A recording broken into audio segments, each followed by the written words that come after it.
Good morning and Assalamu alaikum. Hope so. You all are fine and doing well. Today we are going to discuss.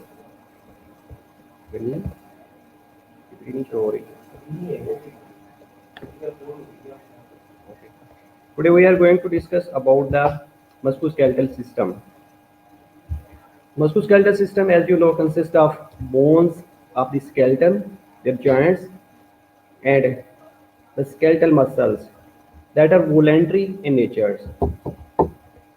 Today we will discuss about the bones. आज हम bones के बारे में discuss करेंगे, basically कि bones क्या होती हैं, इनका बॉडी के अंदर क्या फंक्शंस होता है। और तो now we see about the functions of the bones. The main functions includes, सबसे पहला जो इम्पोर्टेंट फंक्शंस है, ये क्या करती हैं कि बॉडी को एक फ्रेमवर्क प्रोवाइड कर रही होती हैं। फ्रेमवर्क का मतलब है कि एक स्ट्रक्चर प्रोवाइड कर रही होती हैं। तो जो सेकंड इसका फंक्शन है कि इसने मसल टू मसल अटैचमेंट भी करवा रही होती है और मसल टू टेंडन अटैचमेंट हो रही होती है बोन्स की। पहला जो फंक्शन हमने डिस्कस किया, it's all about the introduction and we will move on the slides later on. First we have to discuss कि what we are going to discuss in the lectures. तो पहला जो function था वो मैंने आपसे डिस्कस किया है कि ये क्या करती हैं, एक फ्रेमवर्क प्रोवाइड करती हैं। दूसरा फंक्शन ये करती हैं कि ये मसल और टेंडन की अटैचमेंट करवा रही होती हैं। तीसरा काम इम्पॉर्टेंट कि बोन्स के अंदर, कल हम डिस्कस कर रहे थे ब्लड, हमने ये भी डिस्कस किया था कि वहाँ से हीमोपोएसिस होती है। Haemopoiesis was formation of blood sales.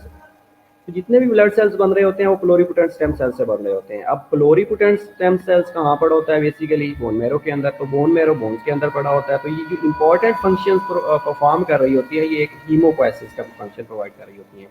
इसके अलावा सर्टेन मिनरल्स की हीमोस्टेसिस करती हैं, लाइक कैल्शियम हो गई, फास्फोरस हो गई। इसके अलावा बॉडी को as a whole movement provide कर रही होती हैं।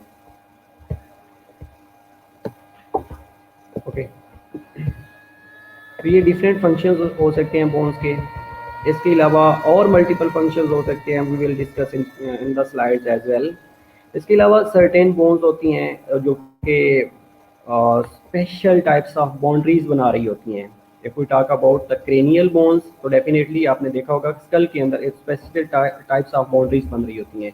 If we talk about the thoracic region, abdominal cavities, तो आप देखिएगा कि अब्डोमिनल कैविटी और थोरेसिक रीजन के दरमियान भी एक कैविटीज जो बन रही होती हैं, ये जो बाउंड्रीज बना रही होती हैं, they definitely they are protecting the organs. अब थोरेसिक कैविटी की बात करें तो थोरेसिक कैविटी के अंदर सर्टेन ऑर्गन्स आर प्रेजेंट। तो उन ऑर्गन्स को ये क्या करती हैं, एक प्रोटेक्शन प्रोवाइड कर रही होती हैं। Same condition with the cranial bones. इसके अलावा वी हैव ऑलरेडी डिस्कस के haemopoiesis is another function. Instead of that multiple minerals are stored, specially calcium, phosphate, और it will also act as a reservoir for these minerals. तो ये क्या करती हैं कि ये जो मिनरल्स होती हैं इनके एज ए रिजर्वायर के तौर पे भी काम कर रही होती हैं, रिजर्वायर स्टोरेज के तौर पे भी काम कर रही होती हैं। After that we will discuss about the different types of bones, like short bone, irregular bone, long bone, seaside bones, and short bones we will discuss later कि what is the function of short bone and where it is present। तो especially जो long bone होती हैं तो they consist of shaft as well as two extremities होती हैं इनके पास। जिस तरह इनका नाम शो करता है कि ये लॉन्ग बोन होती हैं, तो मोस्टली जो लॉन्ग बोन्स होती हैं लिम्स की होती हैं। एग्जांपल्स इनके हो सकती हैं लाइक टीबिया हो सकता है, फिबुला हो सकता है, फीमर हो सकता है। इसके अलावा शॉर्ट बोन्स होती हैं, फ्लैट बोन्स होती हैं, सीसमाइड बोन्स होती हैं, इरेगुलर बोन्स होती हैं। तो जो शॉर्ट बोन्स होती हैं मोस्टली आप लोगों ने देखा होगा कि जो रिस्ट की बोन है, जो कार्पल्स हैं, that are comes under the short bone category of short bone. इसके अलावा सीसमाइड बोन्स होती हैं, ये जो आपने नी कैप है, नी कैप देखा है, तो that is known also known as patella. तो ये पटीला है, इसको सीसमाइड बोन्स कहा जाता है। इसके अलावा इरेगुलर बोन्स होती हैं, जितनी भी वर्टिब्रीज या स्कल बोन्स हैं वो मोस्टली इरेगुलर बोन्स हैं। इसके अलावा फ्लैट बोन्स होती हैं। फ्लैट बोन्स के अंदर मेनली जो चीज़ें आ रही होती हैं जिनमें रिब्स हो सकती हैं, स्कल बोन्स हो सकती हैं, स्टर्नम हो सकती हैं। और जो इम्पोर्टेंट चीज़ है कि जो लॉन्ग बोन्स होती है ना, इनके अंदर जो शाफ्ट होती है उसको डायफेक्सिस कहा जाता है, और इसके टू एक्सट्रीमिटीज़ होती हैं, जो एंड पॉइंट्स होते हैं, उनको कहा जाता है एपिफाइसिस। अब इसके ऊपर एक कार्टिलेज होती है that is known as hyaline cartilage, और इनके अंदर सर्टेन आउटर कवरिंग कैविटी होती है जिनको स्पॉन्जी या कैंसलस कहा जाता है। और डायफेसिस और एपीफाइसिस जो होती है ये सेपरेट हो रही होती हैं। जो सेपरेट होती हैं, जो चीज़ इसको सेपरेट करती है उसको कहा जाता है एपीफाइसल कार्टिलेज। अगेन बेटा बता रहा हूँ आपको कि बेसिकली जो शाफ्ट होती है उसको डायफेसिस कहा जाता है, जो टू एंड होते हैं या टू एक्सट्रीमिटीज़ होती हैं बोन्स की उनको एपीफाइसिस कहा जाता है। और मेनली इनके दरमियान एक कैनाल होती है जो कि fatty yellow bone marrow contain करती है। That canal is known as that central canal is known as central medullary canal. इसके अलावा वहाँ पे पेरियोस्टियम पड़ी होती है। इसके अलावा न्यूट्रिएंट आर्टरी होती है जो इनको डिफरेंट न्यूट्रिशन सप्लाई कर रही होती है। और ये जो डायफाइसेस और एपीफाइसेस होती हैं that are separated by a cartilage, that cartilage is known as epiphyseal cartilage. इसके अलावा इनके ऊपर एक जो लेयर होती है बेसिकली उसको फिब्रस और टफ लेयर होती है।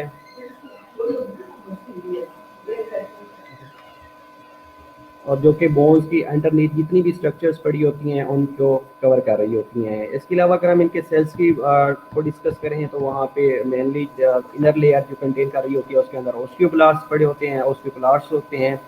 जो ऑस्टियोक्लास्ट होते हैं ना, these cells are responsible for bone breakdown. कि बोन की जो ब्रेकडाउन हो रही होती है तो ये ऑस्टियोक्लास्ट करवा रहे होते हैं। ये जो ऑस्टियोक्लास्ट होते हैं ये मेनली ड्राइव हो रहे होते हैं डब्ल्यूबीसी से, ल्यूकोसाइट से ड्राइव हो रहे होते हैं।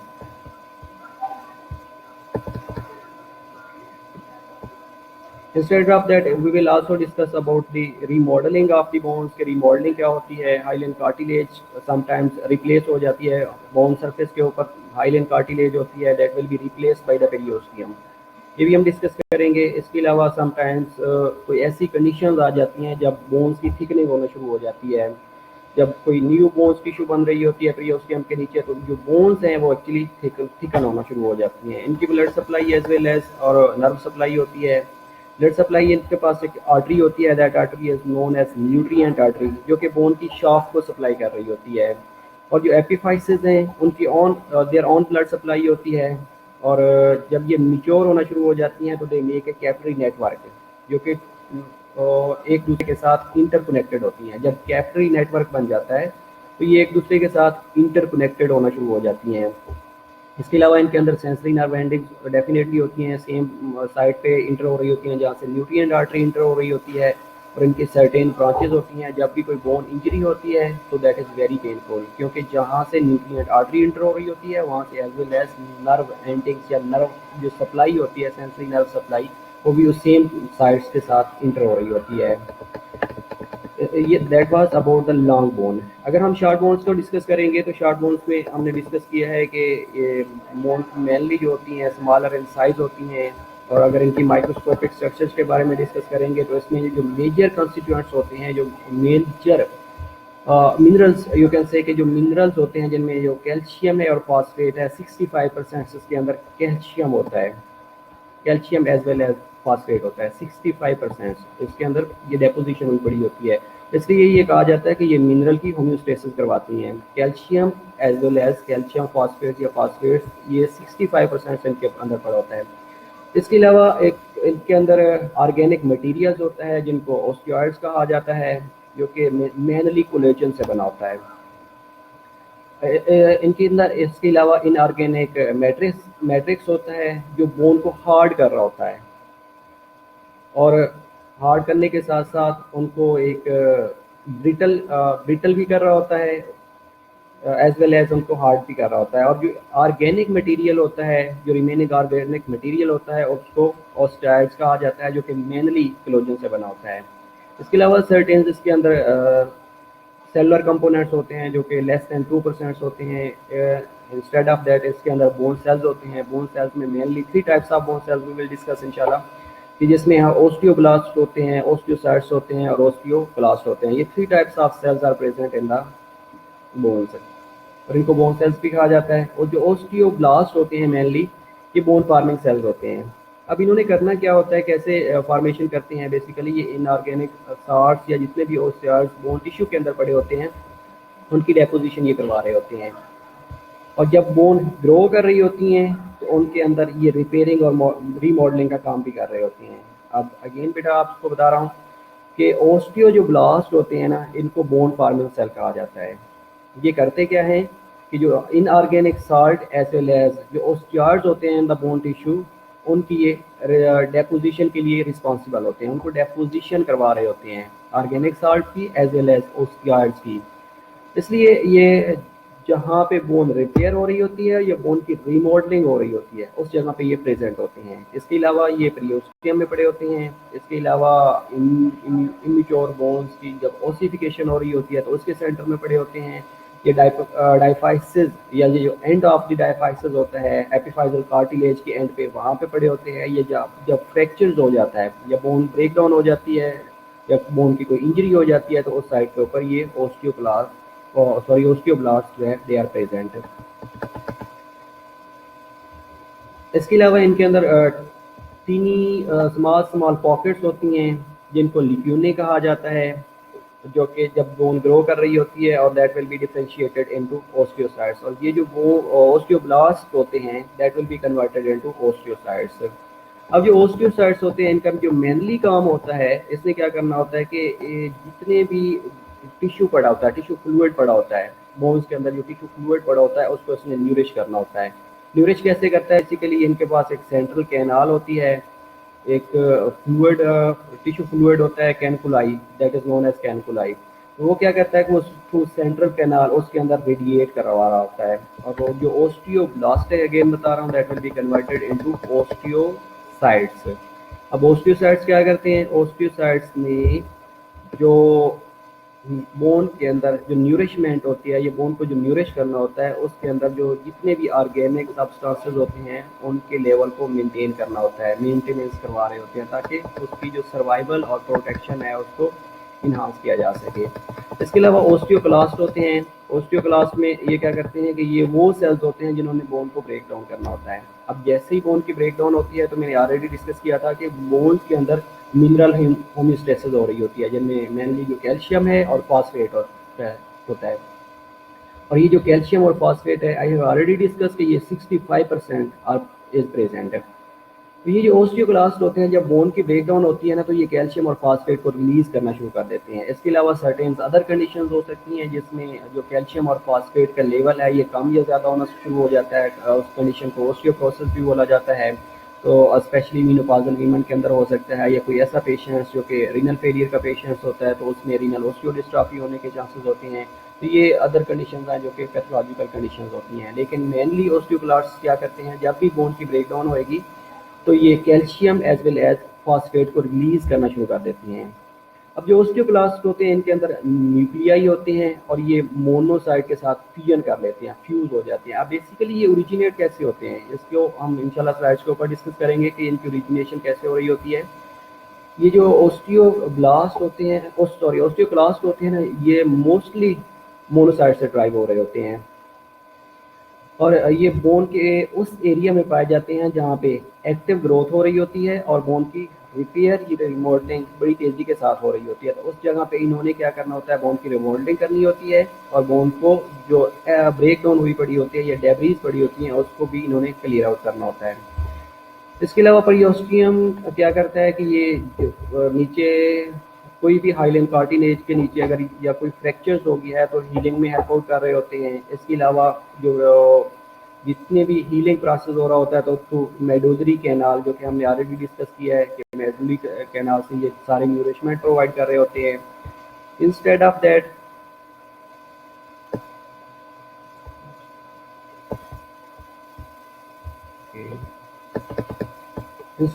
कि मोस्टली अगर देखा जाए तो फीमर की जो बोन होती है, थाई की बोन होती है, इसका वन एपिफाइजल एंड होता है। तो जो सेंट्रल कैनाल होती है इसके अंदर बेटा नर्व्स हो सकती हैं, लिम्फेटिक्स हो सकती हैं, ब्लड वेसल्स हो सकती हैं। इसके अलावा इनके अंदर पेनिट्रेटिंग आर्टरीज होती हैं, पेनिट्रेटिंग परफोरेटिंग कैनुलाई कैनाल्स होती हैं, परफोरेटिंग कैनाल्स होती हैं। तो इनके थ्रू ये सारी न्यूट्रिशन इनको मिल रही होती है।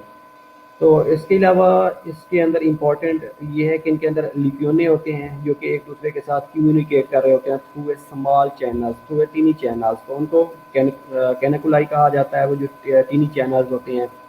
अब बेसिकली ये काम क्या कर रहे होते हैं कि ये जितना भी इंटरस्टिशियल फ्लूइड होता है ना बोन्स के अंदर, उनको इन्होंने न्यूरिशमेंट पहुंचानी होती है। इसके अलावा इसके ओस्टियोन या इंटरस्टिशियल लेमिना जो कि आई थिंक इनकी रीनेशन भी कर रहा होता है, और अगर कोई ब्रेक डाउन हो जाती है तो अगेन ये ग्रोथ और रिमोल्डिंग में हेल्प आउट कर रहा होता है। इसके अलावा some bones are spongy in nature, कुछ स्पॉन्जी बोन्स होती हैं, तो इनको अगर नेकेड आई से देखा जाए तो look like a Honey com की तरह ये दिखाई दे रहे होते हैं, और इसके अंदर भी ट्रेबिकुलाई होते हैं जो कि बीम इन शेप होते हैं, और इनके अंदर फ्यू लेमुनली सॉरी ट्रेबिकुलाई ये ट्रेबिकुलाई होते हैं। इसके अलावा इनके अंदर स्मॉल स्मॉल लेमिनली होते हैं और ओस्टियोसाइट्स होते हैं जो कि कैनकुलाई के साथ इंटरकनेक्टेड होते हैं।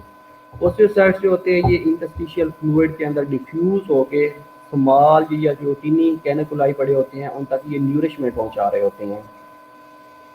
इसके अलावा अगर बोन की डेवलपमेंट की जाए तो that is also known as osteogenesis या ऑस्टिफिकेशन उसको कहा जाता है। We will also discuss on the slides कि ऑस्टिफिकेशन क्या होती है। ये basically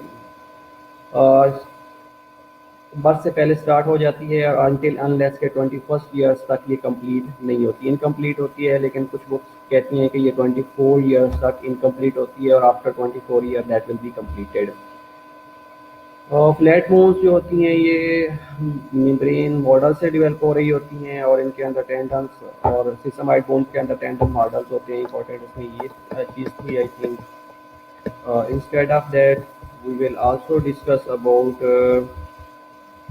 different conditions like development of long bone किस तरह हो रही होती है, उनकी ओसिफिकेशन किस तरह होती है, कार्टिलेज मॉडल किस तरह बनता है।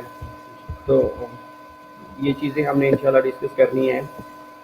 इसके अलावा इम्पॉर्टेंट चीज़ कि अगर सर्टेन हम डाइट ले रहे होते हैं तो वो कैसे कंट्रोल हो रही होती है। डाइट अगर हम कोई भी लेते हैं तो वो बोन्स तक कैसे पहुंचती है, या कोई हार्मोन्स हैं, सर्टेन हार्मोन्स हैं जो बोन की ग्रोथ को रेगुलेट कर रहे होते हैं। तो डेफिनेटली अगर मेनी हार्मोन्स जो कि हार्मोन्स हैं जो कि growth as well as size और बोन की शेप को रेगुलेट कर रहे होते हैं, तो we will also discuss later on.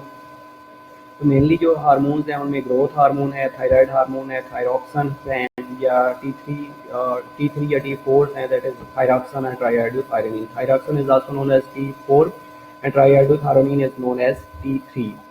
ये क्या करते हैं कि इन्फेंसी और चाइल्डहुड में जब मेटाबॉलिज्म ज़्यादा हो रही होती है या डेवलपमेंट हो रही होती है तो ये उस टाइम रोल प्ले कर रहे होते हैं। इसके अलावा मेनली जो आई थिंक टेस्टोस्टेरोन है और जो एस्ट्रोजन है ये भी प्यूबर्टी के ऊपर हेल्प आउट कर रहे होते हैं, और अगर इनका लेवल राइज होना शुरू हो जाए तो ये स्पॉट ऑफ प्यूबर्टी काज कर रहे होते हैं। इसके अलावा mainly calcitonin as well as parathyroid hormone का लेवल इंपॉर्टेंट है। ये as well as calcitonin calcium के अपटेक को बोन्स के अंदर करा रहा होता है जब ब्लड कैल्शियम लेवल कम हो रहा होता है, और जो थायराइड है या पैराथायराइड हार्मोन है ये कैल्शियम के लेवल को इंक्रीज करवा रहा होता है।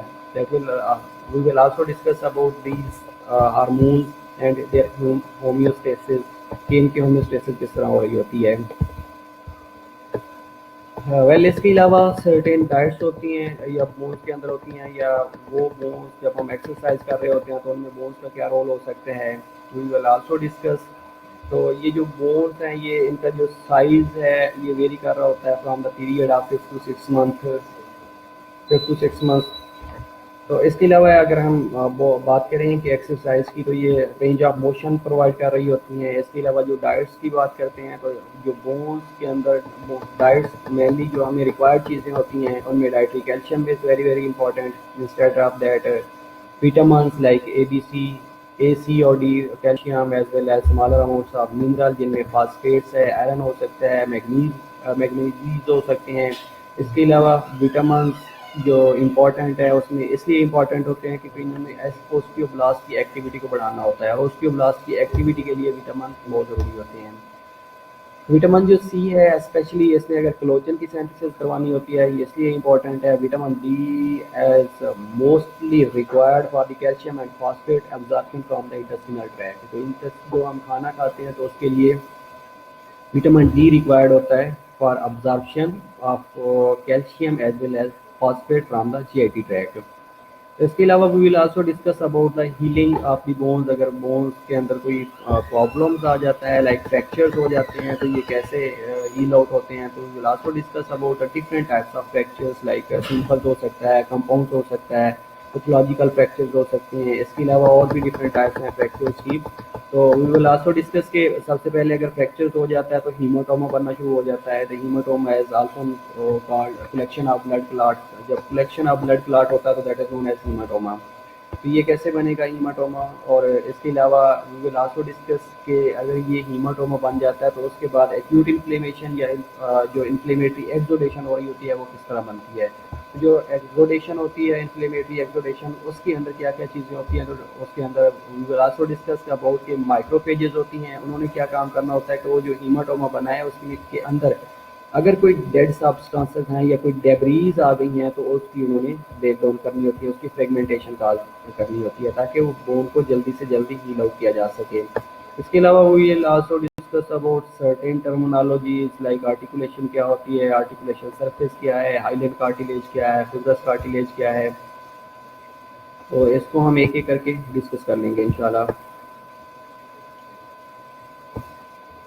इसके अलावा अगर बोन्स की हीलिंग होती है तो कौन कौन से फैक्टर्स रिक्वायर्ड होते हैं कि अगर बोन फ्रैक्चर्स हो गई है तो उसमें जो बोन्स एंड्स हैं उनको कैसे हील आउट करना है, या कोई अगर स्प्लिंटर्स डेड बोन्स है या स्क्विस्ट्री जिनको कहा जाता है, सॉफ्ट टिश्यू के फ्रेगमेंट्स हैं, तो उनको फेगोसाइटोसिस के थ्रू रिजॉल्व किया जा सकता है, हील आउट किया जा सकता है। इसके अलावा कौन से फैक्टर्स रिक्वायर्ड हैं जो कि बोन हीलिंग में हेल्प आउट कर सकते हैं। अगर वो फैक्टर्स हमारे पास नहीं होंगे तो वो बोन हीलिंग को डिले कर सकते हैं। तो फैक्टर्स मेनली जो हैं उनके अंदर ब्लड सप्लाई अच्छी होनी चाहिए। ब्लड सप्लाई अगर अच्छी नहीं होगी तो उस एरिया के अंदर हिपोक्सिया होने के चांसेस होते हैं, या उसकी ओब्लास्टिक एक्टिविटी कम होना शुरू हो जाती है, या जो पोट्रोसाइट्स हैं वो डिवेल्प नहीं होते, या इम्यून सिस्टम वीक होना शुरू हो जाता है। तो इसलिए उस एरिया के अंदर ब्लड सप्लाई मैक्सिमाइज होनी चाहिए, ज़्यादा से ज़्यादा ब्लड सप्लाई होनी चाहिए। अगर डेफिशिएंट ब्लड सप्लाई होगी तो that will also effect the healing process, तो वो हीलिंग प्रोसेस को डिले कर देगा। और पीपीटी में अभी इंट्रोडक्शन दे रहा हूँ ना उनको, ठीक है। इसके अलावा इसके अंदर इंपॉर्टेंट चीज़ ये है कि बोन्स की जो अगर फ्रैक्चर हो गया तो अगर उसकी पोर अलाइनमेंट होगी, एक दूसरे के साथ जो एज हैं वो नहीं मीट करेंगे, तो उसके रिजल्ट में भी जो हीलिंग है दैट विल बी डिलेड। इसके अलावा अगर बोन फ्रैक्चर हो गई है तो वो पेशेंट जो है वो कंटिन्यूसली मोबाइल कर रहा है, चल चल फिर रहा है, तो अगर चलता फिरता रहेगा तो उसके जो वो उनके एज हैं वो एक दूसरे के ऊपर मीट नहीं करेंगे, प्रॉपर नहीं आएंगे। तो डेफिनेटली ये अगेन फैक्टर्स है कि ये बोन हीलिंग को डिले कर सकता है। इसके अलावा सर्टेन कॉम्प्लिकेशंस हो सकती हैं जिसके अंदर मेनली अगर कोई पेशेंट्स है जिसमें जिसका फ्रैक्चर्स हो गया है और वो बेड रिटर्न है, चल फिर नहीं सकता, तो उसके अंदर फैट एम्बोलाई होने के ज़्यादा से ज़्यादा चांसेस होते हैं। इसके अलावा इन्फेक्शन अगर हो, इसके अलावा जो फ्रैक्चर साइट है उसके ऊपर इन्फेक्शन होने के चांसेस हो सकते हैं। Mainly air embolism as well fat embolism as well as infection होने के चांसेस हो सकती हैं। सर्टेन अदर कंडीशंस हो सकती हैं। तो इंशाल्लाह we will discuss now comes to the PPTs के बेसिकली पीपीटी के अंदर क्या क्या चीज़ें हैं, we will discuss one by one. Okay, so that was about all introduction about the bones. So we have human skeleton, that is a cartilaginous and fibrous membrane होती है। जो hyaline cartilage होती है ये most abundant cartilage होती है। By the age of 25 the skeleton is completely hardened। उससे पहले ये होता है कि कुछ बुक कहती हैं कि 21st years of age तक ये जो बोन्स हैं ये ग्रो कर रही होती हैं। उसके बाद इनके अंदर कम्पेस्टिसिटी आ जाती है और ये कम्पैक्ट हो जाती हैं, उसके बाद ये ग्रो नहीं कर सकती हैं। लेकिन सम बुक से इसके बाई द एज ऑफ 25, तो 25 साल तक ये बोन्स होती हैं ये ग्रो करती हैं। 25 साल के बाद ये बोन की जो ग्रोथ है that will B inhibited. 206 bones makeup the adult skeleton. 20% of the body mass, जो 206 बोन्स होती हैं ये स्केलेटन को बना रही होती हैं, और इसमें 25% ऑफ द बॉडी मास किया, जिसमें से 80 जो बोन्स हैं एक्सियल स्केलेटन है। इंशाल्लाह we will discuss later in the axial skeleton के कौन सी 80 बोन्स हैं जो कि एक्सियल स्केलेटन बना रही होती हैं, और 126 बोन्स होती हैं कौन सी 126 बोन्स है जो कि अपेंडिकुलर स्केलेटन बना रही होती हैं। Bone is made up of several different tissues working together like bones, cartilage, dense connective tissue होते हैं, epithelium होती है, various blood forming tissues हो सकते हैं, adipose tissues हो सकते हैं और nerves tissues हो सकते हैं. इसके अलावा each individual या every individual bone is an organ. The bones along with their cartilage make up the skeletal system. तो हर बंदे के अंदर या every individuals के अंदर हर organs जो होते हैं mainly उनके बाहर bony cavity होती है. जिस तरह मैंने ऑलरेडी आपको बताया कि थोरेसिक कैविटी हो सकती है, एब्डोमिनल कैविटी हो सकती है. तो ये क्या करती है, जो बोन्स होती हैं इनके अंदर जितने भी ऑर्गन्स पड़े होते हैं, चाहे वो मेजर ऑर्गन हैं चाहे वो माइनर ऑर्गन्स हैं, तो उनकी प्रोटेक्शन करवा रही होती हैं. जिस तरह स्कल की बात हमने की है, कैविटीज़ होती हैं, तो ये स्कल के अंदर स्कल को प्रोटेक्ट करवा रही होती हैं. तो about the functions of the bones, तो पहला जो फंक्शन है इन्होंने कहा support and protecting soft tissue. जो जितने भी सॉफ्ट टिश्यूज़ होती हैं उनके बाहर इन्होंने कैविटी के बनाई हुई होती है, तो उसकी प्रोटेक्शन कर रही होती हैं एज वेल एज उनकी सपोर्ट कर रही होती हैं. इसके अलावा attachment sites for the muscle making movement possible. ये मसल टू मसल या मसल टू टेंडन अटैचमेंट करवा रही होती हैं ताकि जो मूवमेंट है, जो रेंज ऑफ मोशन है उसको मेंटेन किया जा सके. रेंज ऑफ मोशन को मेंटेन करने के लिए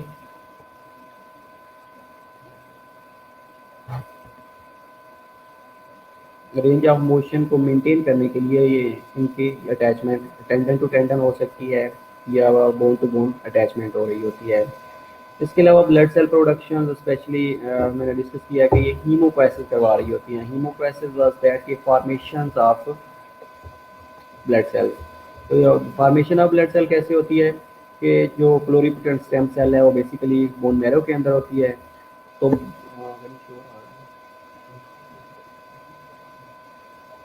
जो बोन मैरो के अंदर प्लोरिपोटेंट स्टेम सेल पड़ी होती हैं, तो प्लोरिपोटेंट स्टेम सेल से जितने भी सेल्स होते हैं उनकी फॉर्मेशन हो रही होती है.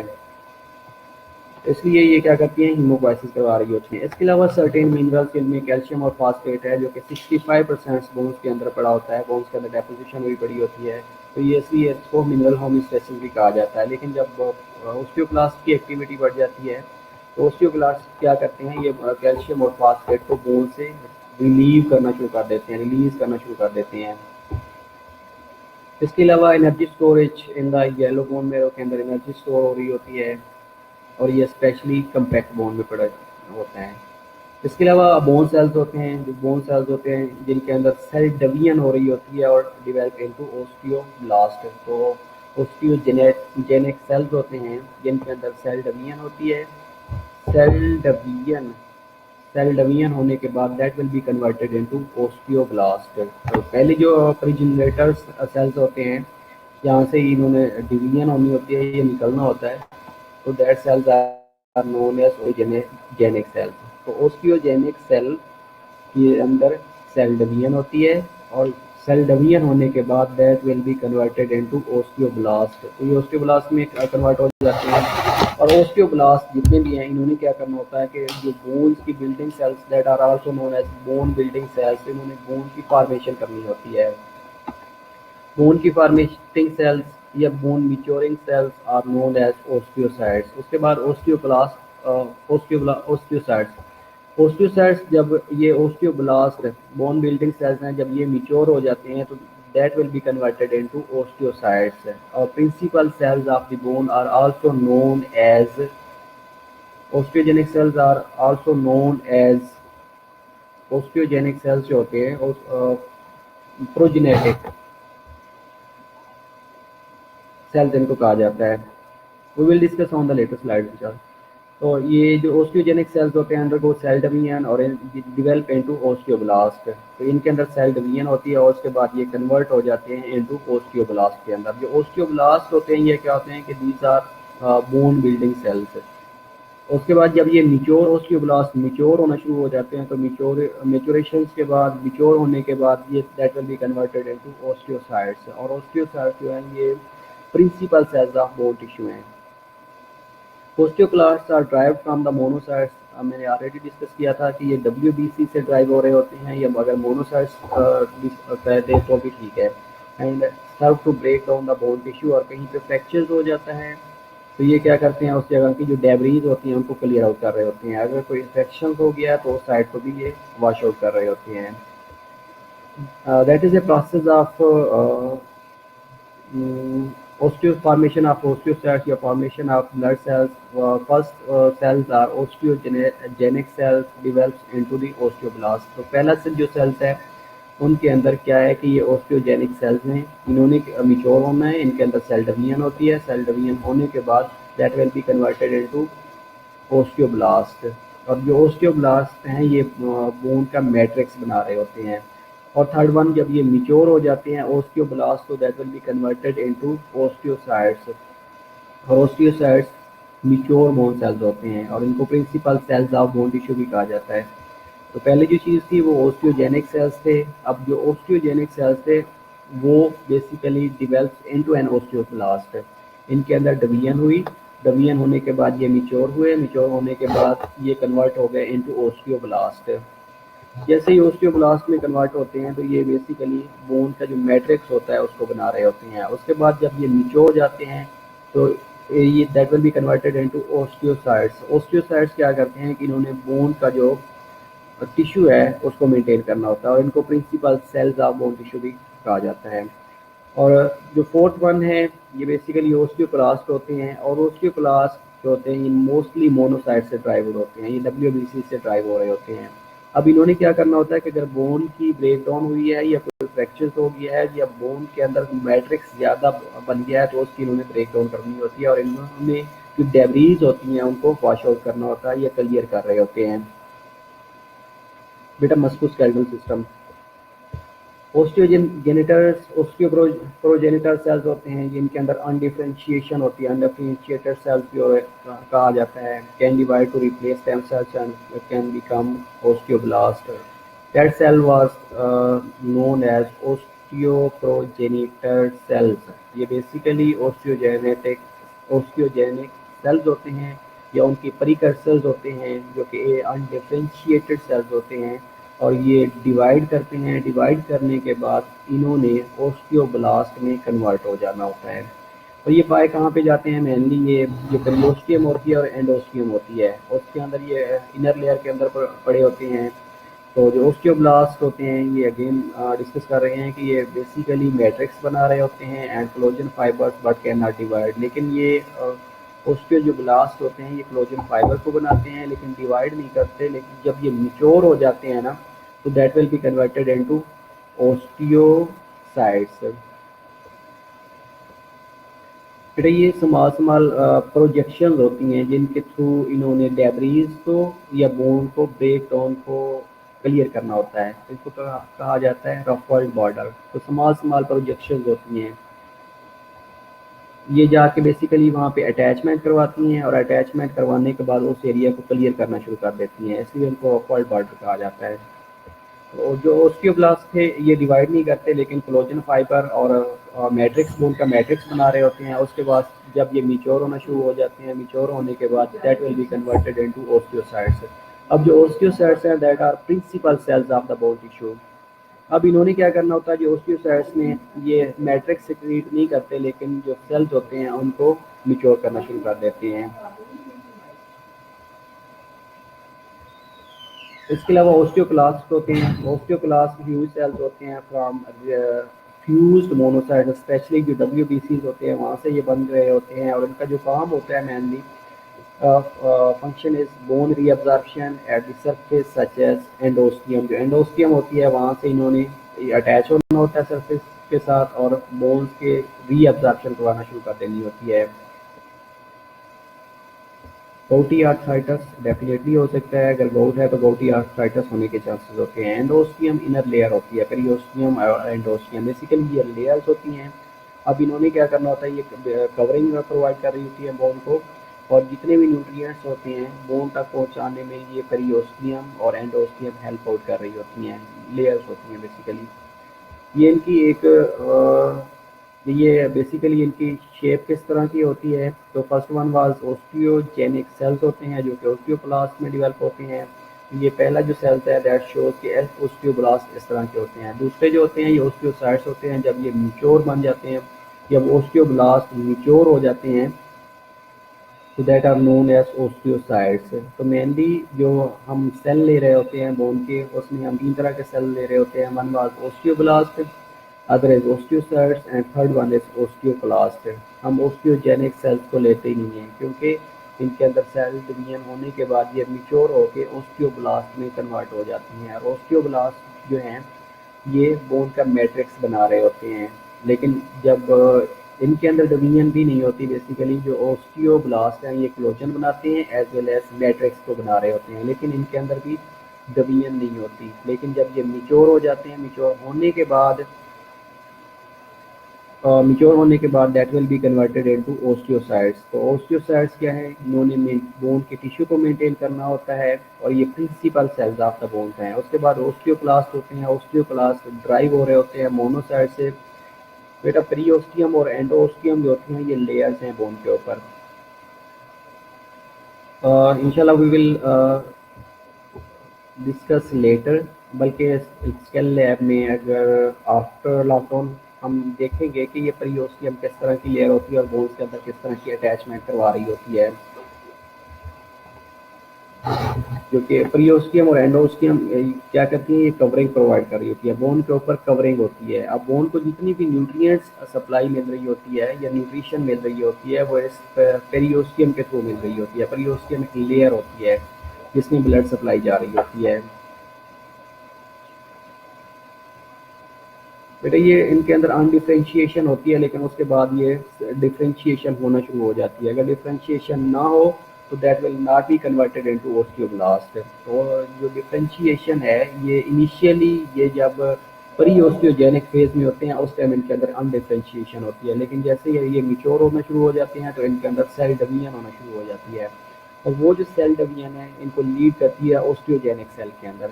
और जैसे ही ओस्टियोजेनिक सेल बन जाते हैं उसके बाद इनके अंदर और डिवीजन होती है। देन ये मिच्योर होते हैं। मिच्योर होने के बाद ये ओस्टियोब्लास्ट में बनते हैं और देन उसकी इनकी ओस्टियोब्लास्टिक एक्टिविटी स्टार्ट हो जाती है। तो पहली जो चीज़ थी वो प्री ओस्टियोजेनिक सेल्स हैं। प्री ओस्टियोजेनिक सेल्स में ये होता है कि इनके अंदर डिफ्रेंशिएशन होती है, लेकिन जैसे ही ये ओस्टियोजेनिक में कन्वर्ट हो जाते हैं तो इनके अंदर डिफ्रेंशिएशन होना शुरू हो जाती है। ओके, इसके अंदर ब्लड सप्लाई और नर्व सप्लाई होती है। तो ये परियोस्टियल आर्टरीज होती हैं जो कि परियोस्टियम को सप्लाई कर रही होती हैं। और परियोस्टियम अगेन आपको बता रहा हूँ कि एक आउटर लेयर होती है जो कि बोन्स के ऊपर पड़ी होती है, उसको कहा जाता है परियोस्टियम या परियोस्टियल लेयर भी कहा जाता है। तो इसके अंदर परियोस्टियल आर्टरीज होती हैं जिन्होंने परियोस्टियम को ब्लड सप्लाई पहुंचानी होती है। इसके अलावा न्यूट्रिएंट आर्टरी होती है। अब ये न्यूट्रिएंट आर्टरी जो बोन्स हैं उनके अंदर एक स्पेसिफिक ओपनिंग होती है, that opening is known as foramen. तो उस फोरामेन के अंदर ये न्यूट्रिएंट आर्टरी भी इंटर हो रही होती है। तो उसके साथ साथ जो नर्व सप्लाई होती है वो भी इंटर हो रही होती है। तो मोस्टली जो पेशेंट्स होते हैं जिनका फ्रैक्चर्स होता है, तो जो बोन पे जब फ्रैक्चर होता है तो ये मोस्ट पेनफुल कंडीशन होती है, इसलिए कि वहाँ पे जो नर्व्स होती हैं वो डैमेज होना शुरू होती हैं या डैमेज होती हैं, तो उनकी वजह से बहुत ज़्यादा पेनफुल कंडीशन होती है। इसके अलावा जो न्यूट्रिएंट्स आर्टरी होती है बेसिकली ये इंटर हो रही होती है न्यूट्रिएंट फोरामेन के साथ। तो जितनी भी जीआईटी से न्यूट्रिशन अब्जॉर्ब हो रही होती है ये न्यूट्रिएंट आर्टरी उन बोन्स को न्यूट्रिशन सप्लाई कर रही होती है। इसके अलावा supplies compact bone of diaphysis या रेड बोन मैरो। फोरामेन बेटा ये एक ओपनिंग होती है बोन्स के अंदर ना, स्मॉल टीनी सी ओपनिंग होती है जहाँ पे जो न्यूट्रिएंट्स आर्टरी है वो इंटर हो रही होती है, उसको कहा जाता है फोरामेन। तो ये फोरामेन के थ्रू न्यूट्रिएंट आर्टरी इंटर हो रही होती है, as well as nerve supply भी उसी जगह से इंटर हो रही होती है। और बाकी जो पेरियोस्टियम है जो कि ऊपर कवरिंग होती है उसमें स्मॉल ब्रांचेस ऑफ आर्टरीज पड़ी होती हैं जिनको पेरियोस्टियल आर्टरीज कहा जाता है। ये सारी मेल के पेरियोस्टियम को सप्लाई करती हैं और जो न्यूट्रिएंट आर्टरी होती है फोरामेन के थ्रू इंटर होने के बाद जो बोन्स हैं उसको सप्लाई कर रही होती है।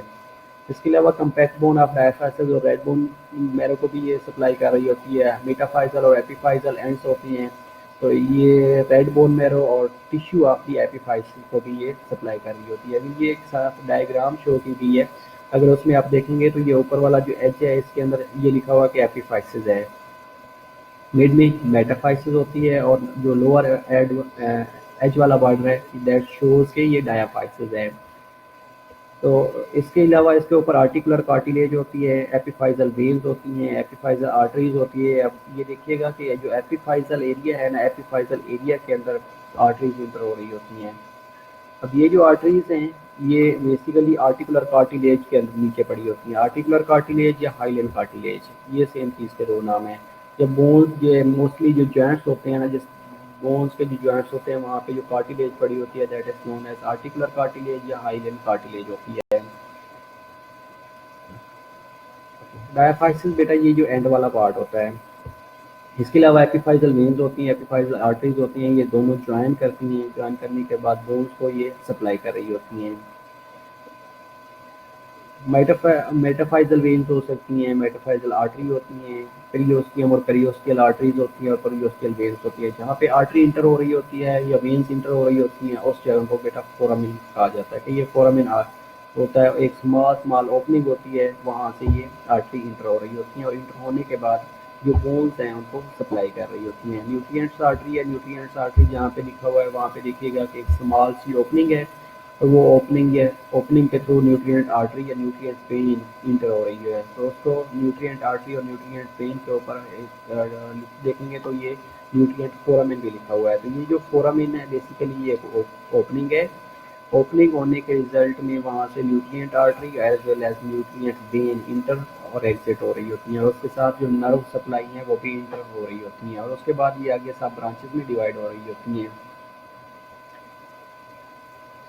यस बेटा ये बोन्स के पार्ट होते हैं। एपिफाइजल एरिया जो वो पार्ट जो आर्टिकुलर कार्टिलेज के नियर होता है उसको एपिफाइजल एरिया कहा जाता है। मिड वाला जो पार्ट होता है उसको मेटाफाइसिस कहा जाता है और जो लोअर पार्ट होता है उसको डायाफाइसिस कहा जाता है। इसके अलावा डिफरेंट फैक्टर्स होते हैं कि वो फैक्टर्स जो कि बोन ग्रोथ को इफेक्ट कर रहे होते हैं। पहली जो चीज़ है उसमें न्यूट्रिएंट्स आते हैं। तो एडिक्वेट अगर न्यूट्रिएंट्स या मिनरल्स आप बेटा आर्टिकुलर कार्टिलेज या हाइलेन कार्टिलेज ये बेसिकली जॉइंट्स के ऊपर पड़ी होती है। हाइलेन कार्टिलेज होती है या आर्टिकुलर कार्टिलेज होती है जो कि फ्रिक्शन से जॉइंट की फ्रिक्शन को प्रिवेंट कर रही होती है कि जो जॉइंट्स एक दूसरे के ऊपर रब ना करें। लेकिन सर्टेन कंडीशन ऐसी हैं कि जब ये हाइलेन कार्टिलेज या आर्टिकुलर कार्टिलेज की इरोजन हो जाती है। तो now we are discussing about the factors that affect bone growth के कौन कौन से ऐसे फैक्टर्स हो सकते हैं जो कि बोन ग्रोथ को मैक्सिमाइज भी कर रहे होते हैं और मिनिमाइज भी कर रहे होते हैं। तो पहला जो फैक्टर्स है उसमें न्यूट्रिएंट्स होना बड़ा इंपॉर्टेंट है। अगर nutrients adequate level of minerals और विटामिन उसको मिलते रहेंगे तो बोन ग्रोथ होती रहेगी। बेटा हाइलेन कार्टिलेज या आर्टिकुलर कार्टिलेज, तो अगर न्यूट्रिएंट्स उसको मिलते रहेंगे टाइमली अल्टीमेटली इसके रिजल्ट में जो बोन ग्रोथ है वो मैक्सिमाइज होती रहेगी। अब इसके अंदर जो मेनली विटामिन या मिनरल्स हैं उनमें कैल्शियम और फास्फोरस है जो बोन को एक स्पेसिफिक अमाउंट में रिक्वायर्ड होता है जो कि 65% हमने डिस्कस किया है कि ये 65% calcium as well as phosphate जो कैल्शियम फास्फोरस का लेवल ये रिक्वायर्ड होता है। इसके अलावा विटामिन सी रिक्वायर्ड होता है फॉर कोलेजन फॉर्मेशन और विटामिन के और B12 फॉर प्रोटीन सिंथेसिस के लिए ये रिक्वायर्ड होता है। विटामिन B12 जो है ये GIT से अब्जॉर्ब हो रहा होता है in the presence of intrinsic factors. अगर किसी भी बच्चा है या कोई भी पेशेंट्स है जिनके अंदर ये बोन ग्रोथ हो रही है और उसको अगर प्रॉपर न्यूट्रिएंट्स नहीं मिल रहे, अगर न्यूट्रिएंट्स जिनमें से मेनली कैल्शियम है, जिनमें से मेनली फास्फोरस है, जिनमें मेनली विटामिन सी है, मेनली विटामिन के है एज वेल एज B12 है, अगर ये न्यूट्रिएंट्स उसको नहीं मिल रहे हैं तो वो बोन की ग्रोथ प्रॉपर नहीं होएगी और बोन के अंदर डिफरेंट डेविएशन आना शुरू हो जाती हैं। लाइक रिकेट्सिया हो सकता है, ओस्टियोमलेशिया हो सकता है, ओस्टियोपोरोसिस हो सकती है। ये सर्टेन पैथोलॉजिकल कंडीशंस होती हैं जो कि अगर न्यूट्रिएंट्स ना मिलने की वजह से ये होने शुरू हो जाती हैं। इसके अलावा sufficient level of specific hormones during childhood need insulin like growth factors ये रिक्वायर्ड होता है।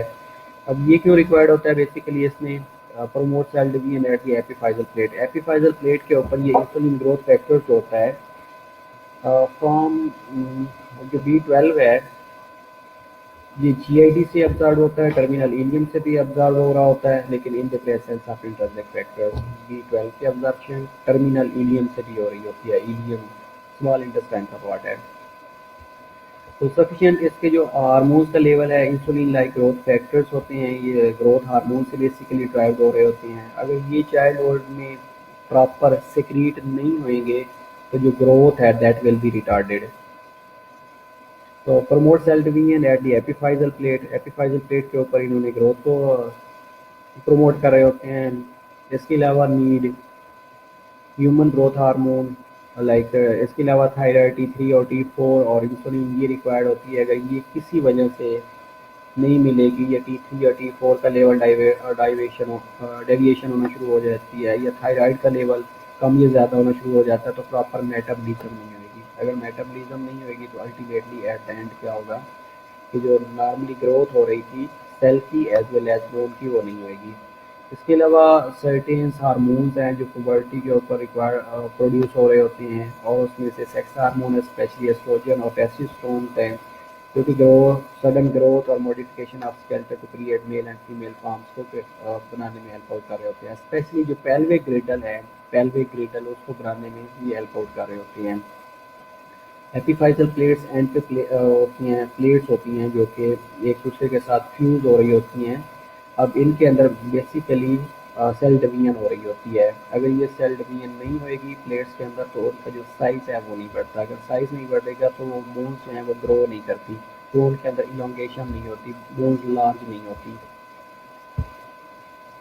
इसके अलावा एक्सरसाइज है within the limits bone has the ability to alter its strength in response to mechanical stress by increasing deposition of mineral salts and production of collagen fibres. तो ये क्या करती हैं कि एक्सरसाइज अगर कोई बंदा कर रहा है विद इन लिमिट्स तो उसके लिए सर्टेन मूवमेंट्स में हेल्प आउट करवा रही होती हैं, लाइक आर्टिकुलेशन है, अबडक्शन है, अडक्शन है। तो ये सर्टेन टर्मिनोलॉजीज हैं that we will discuss later कि इनमें क्या क्या चीज़ें हो सकती हैं कि एडक्शन क्या होती है, अबडक्शन क्या होती है, आर्टिकुलेशन क्या होती है, ये रेंज ऑफ मोशंस की टर्मिनोलॉजी है। इसके अलावा अगर कोई मैकेनिकल स्ट्रेस डाल दी जाती है किसी एरिया के ऊपर या आप किसी चीज़ को पकड़ के खींचती हैं तो ये बोन्स जो हैं ये हेल्प आउट कर रही होती है इन दी एक्सरसाइज। इसके अलावा removal of mechanical stress leads to weakening of the bone through demineralization. अगर मैकेनिकल स्ट्रेस रिपीटेडली रही है तो उस बोन की डीमिनरलाइजेशन होने के भी चांसेस होते हैं। डीमिनरलाइजेशन का मतलब है कि बोन्स के अंदर जो मिनरल्स की क्वांटिटी है वो रिड्यूस होना शुरू हो जाती है, तो चाहे वो कोलेजन की रिडक्शन हो, चाहे वो कैल्शियम की रिडक्शन हो, चाहे वो फॉस्फेट की रिडक्शन हो। तो जो मिनरल्स होम्योस्टेसिस है वो कम, मिनरल्स जो हैं वो कम होने शुरू हो जाते हैं। इसके अलावा reduce activity while in the cast. अगर बैर कोई कॉस्ट कर दी गई है, अगर कोई फ्रैक्चर हो गया था तो उसके बैर एक कॉस्ट कर दी गई है तो वो भी एक्टिविटी को रिड्यूस कर सकती है। इसके अलावा astronauts in the weightless environment, वो लोग जो एस्ट्रोनॉट्स होते हैं अगर वो वेटलेस इन्वायरमेंट में हैं तो उनके अंदर ये फैक्टर्स हैं कि वो एक्सरसाइज कर रहे होते हैं या मूवमेंट करवा रहे होते हैं तो उसमें भी हेल्प करवा सकती हैं। अगर कोई पेशेंट बेड रिडन है, बेड रिडन का मतलब ये है कि अगर उसका फ्रैक्चर हो गया है और वो बेड के ऊपर पड़ा है, वो अपनी जो बोन्स हैं उनको मूव नहीं करवा सकता, तो उसमें ये जो वुंड हीलिंग है, ये जो बोन फ्रैक्चर्स हीलिंग है दैट विल बी डिलेड। अगर वो बेड रिडन है लेकिन फिर भी वो रेंज ऑफ मोशन को मेंटेन कर रहा है तो उसके अंदर एक्सरसाइज करवा रहे हैं तो वो हीलिंग को हेल्प आउट करवा सकती हैं। इसके अलावा वेट बेरिंग एक्टिविटीज़ होती हैं लाइक सच एज वॉकिंग हो सकती है, मॉडरेट वेट लिफ्टिंग हो सकती है, help build and retain bone mass, जो कि बोन मास को अगेन बनाने में हेल्प आउट कर रही होती हैं। आप लोगों ने देखा होगा कि वेट बेरिंग या वो लोग जो जिम जा रहे होते हैं वो बेसिकली क्या करते हैं कि वो वेट बेरिंग कर रहे होते हैं और उसके साथ साथ उनकी बोन की स्ट्रेंथन हो रही होती है एज वेल एज उनके जो मसल्स हैं दैट विल आल्सो स्ट्रेंथन। इसके अलावा अब now comes to the bone remodelling. Remodelling units basically adjacent osteoblast and osteoclast deposits and reabsorbs at the periosteal and endosteal surface। अब ये जो periosteal और endosteal surfaces होती हैं वहाँ पे ओस्टियोब्लास्टिक एक्टिविटी और ओस्टियोक्लास्टिक एक्टिविटी बढ़ना शुरू हो जाती है। अब जो ओस्टियोब्लास्ट हैं ये बोन फार्मिंग सेल्स होते हैं। मैकेनिकल स्ट्रेस ये है कि अगर कोई चीज़ आपने उठा के रखी है या किसी चीज़ ने आपको प्रेस करके रखा हुआ है तो वो बोन्स की जो मूवमेंट है उसको रिस्ट्रिक्ट कर सकती हैं। लाइक किसी को अगर बांध दिया है किसी ने तो वो भी मैकेनिकल स्ट्रेस के अंदर आता है। मोस्टली पेशेंट्स जो होते हैं जो कि साइकोलॉजिकल डिस्टर्बेंस होते हैं, लाइक कोई ऐसे हॉस्पिटल्स में है तो उनको बेड रिडन कर दिया जाता है तो उनको तो मैकेनिकल स्ट्रेस के थ्रू टाई कर दिया जाता है। टाई करने से भी उनके जो बोन्स की मूवमेंट्स है that will be restricted. Okay well, तो बोन रिमोल्डिंग की बात कर रहे थे हम कि बोन रिमोल्डिंग यूनिट्स होते हैं एडजेसेंट ओस्टियोब्लास्टिक और osteoclast deposit and reactor bone at the periosteal and osteal surfaces. बेटा ये प्रीओस्टियल और एंडोस्टियल सर्फेसेज होती हैं जहाँ पे जैसे ही कोई फ्रैक्चर होता है, फ्रैक्चर होने के बाद जो एज क्रिएट हो रहे होते हैं, एज जैसे ही क्रिएट होंगे तो वहाँ पे ये मेनली दो तरह के सेल्स होते हैं जो अपनी एक्टिविटी को बढ़ा देते हैं। One cell is osteoblast and other cell is osteoclast. And ये एंडोस्टियल और प्रीओस्टियल ये जो सर्फेसेज होती हैं बेटा, कोई भी ब्रेक डाउन हो जाती है तो जो एज होते हैं, जो आउटर वाला एज होता है उसको पेरियोस्टियल कहा जाता है, जो इनसाइड वाला एज होता है अगर बोन ब्रेक डाउन जब होती है तो उसके बाद ये एज बनना शुरू हो जाते हैं, उनको एंडोस्टियल और as well as periosteal surfaces कहा जाता है। तो वहाँ पे जो ओस्टियोब्लास्ट और ओस्टियोक्लास्ट एक्टिविटी स्टार्ट हो जाती है। अब ओस्टियोब्लास्ट क्या करते हैं, उसकी रीमॉडलिंग करना शुरू कर देते हैं। ओके, जो ओस्टियोब्लास्ट हैं, ओस्टियोब्लास्ट क्या करते हैं कि ओस्टियोब्लास्ट की एक्टिविटी बढ़ना शुरू हो जाती है। अब ओस्टियोब्लास्ट ने उन उस बोन्स के एज को आपस में मीट करवाना होता है। और जो ओस्टियोक्लास्ट होते हैं उन्होंने उस एरिया के अंदर जितनी भी डेब्रीज पड़ी हैं, लाइक कोई डेब्रीज बनी थी, बोन फ्रैक्चर हुई थी, बोन के पार्टिकल्स थे, सेल के पार्टिकल्स थे, टिश्यू डेब्रीज थी, कोई माइक्रो ऑर्गेनिज्म इंटर हो गया था, तो जो ओस्टियोक्लास्ट की एक्टिविटी है उन्होंने उसको वाइप आउट करना होता है, वॉश आउट करना होता है ताकि वहाँ पे इन्फेक्शन को मिनिमाइज किया जा सके। लेकिन जो ओस्टियोक्लास्ट की एक्टिविटी है ये ओस्टियोब्लास्ट की एक्टिविटी है ये बढ़ जाती है। जैसे ही ओस्टियोब्लास्ट की एक्टिविटी बढ़ेगी तो ये दोनों जो एंड्स हैं, लाइक प्रीओस्टियल एंड है या एंडोस्टियल सर्फेसेज हैं, ये एंड्स हैं, तो इनको आपस में ये मीट करेगा। मीट करने के बाद उनको आपस में वहाँ पे ग्रोथ करवाना शुरू कर देगा, ओस्टियोब्लास्ट एक्टिविटी बढ़ा देगा ताकि इसकी रीमॉडलिंग हो सके, दोबारा से जो बोन्स है वो अपनी नॉर्मल फंक्शन और स्ट्रक्चर में मेंटेन हो सकें। अब बेसिकली बोन रिमॉडलिंग क्या है? Bone remodelling is ongoing replacement of old bone tissue bye a new bone tissue. अब जो ओल्ड बोन टिश्यू थी वो हो सकता है वो जैसे ही फ्रैक्चर हुआ है तो उसके रिजल्ट में जो ओल्ड बोन थी उसके फ्रेगमेंट्स थे, उसके फ्रेगमेंट्स को क्लियर आउट कर रहे थे। कौन कर रहा था? ओस्टियोक्लास्ट कर रहे थे।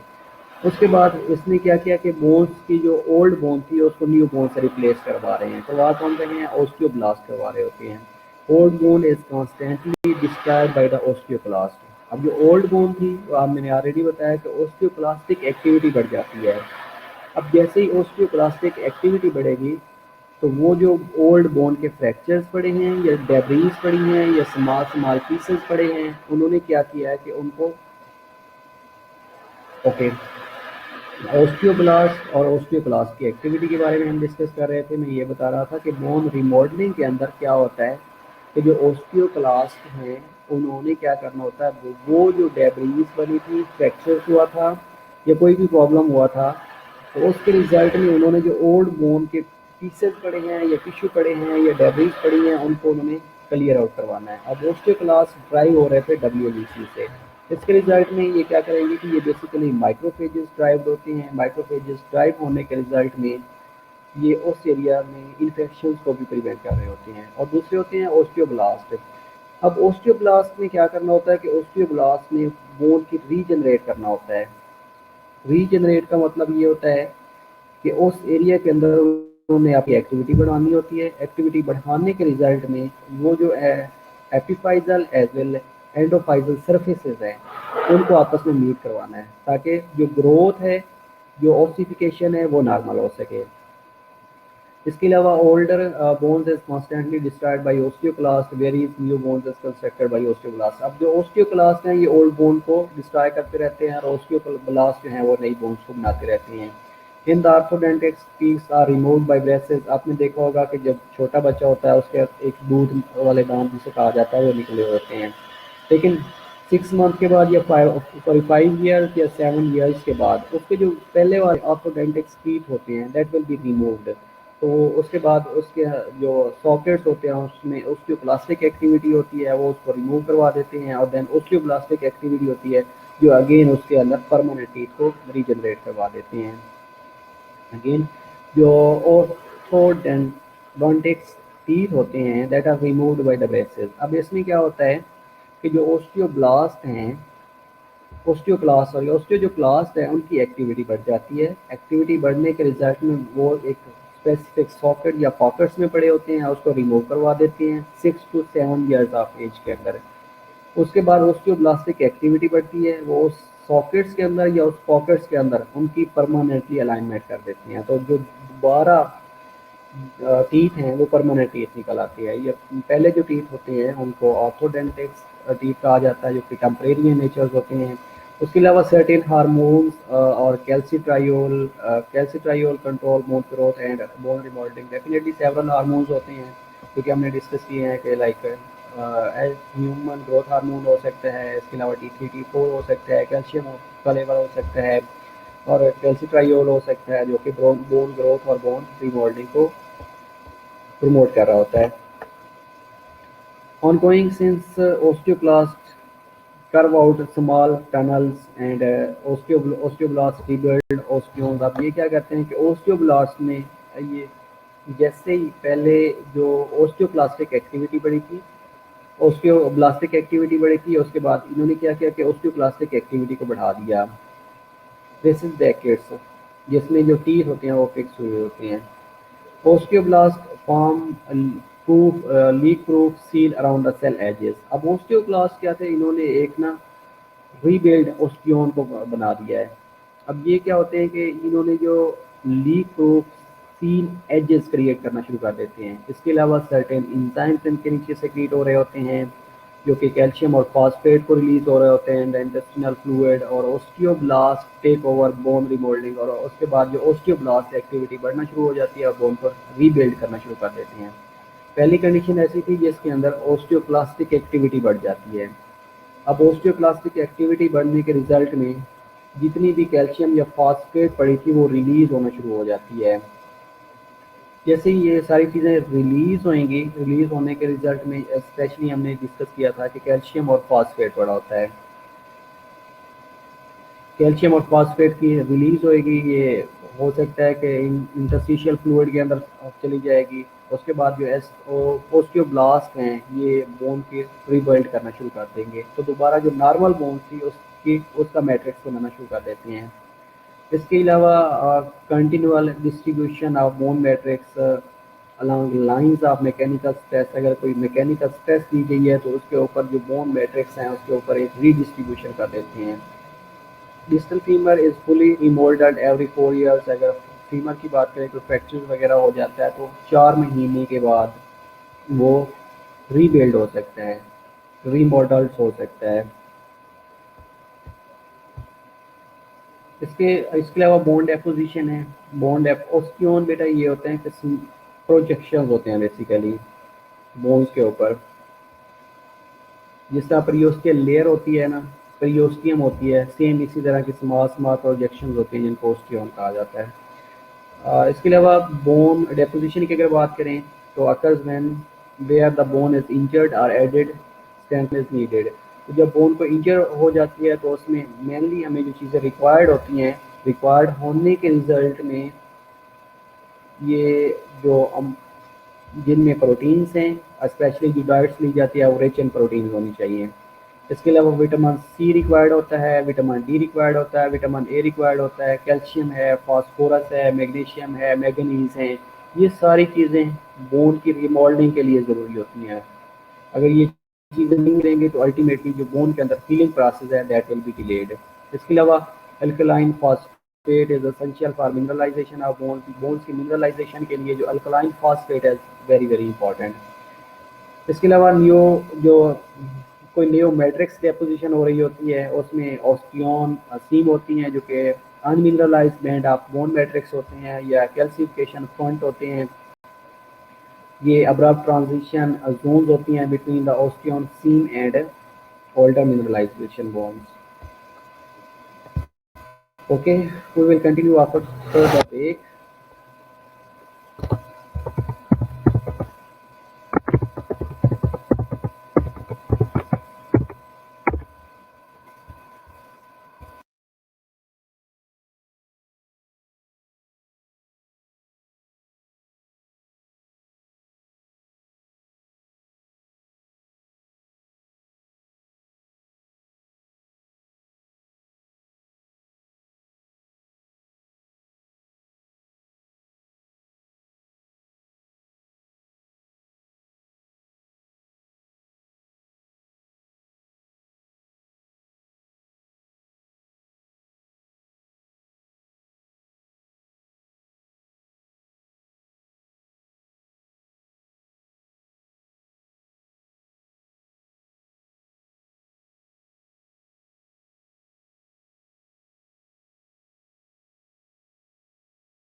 Okay, I'm back. So we were discussing about bone deposition, and bone deposition mainly occurs when the bone is injured or added strengthening is needed. ऐसी कंडीशन जब कोई फ्रैक्चर हो जाता है या कोई इंजरी हो जाती है, तो उस कंडीशन में जो चीज़ें हमें रिक्वायर्ड होती हैं उनमें से मेनली प्रोटीन होनी चाहिए, रिच इन प्रोटीन होनी चाहिए।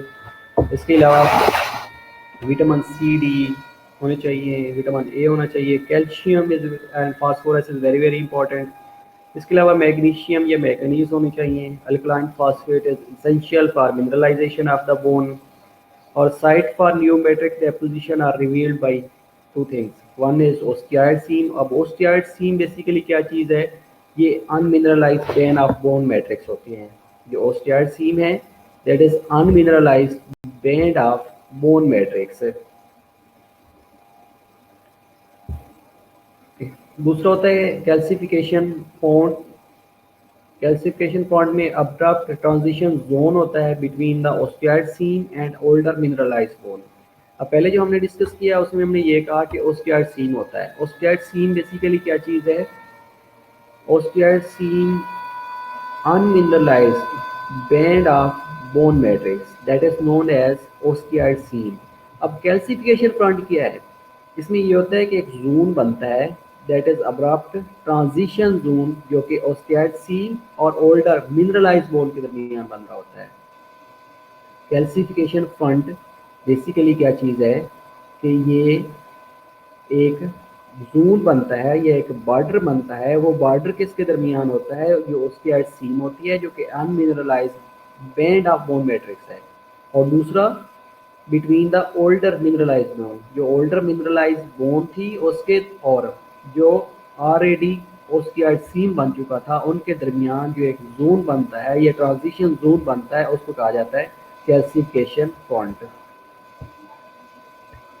इसके अलावा बोन रीअब्जॉर्प्शन होती है कंप्लीट बाई ओस्टियोक्लास्ट। ओस्टियोक्लास्टिक एक्टिविटी जैसे ही बढ़ेगी तो बोन की रीअब्जॉर्प्शन होना शुरू हो जाती है। हम ऑलरेडी डिस्कस कर चुके हैं कि बोन की रीअब्जॉर्प्शन में मेनली ओस्टियोक्लास्टिक एक्टिविटी बढ़ जाती है।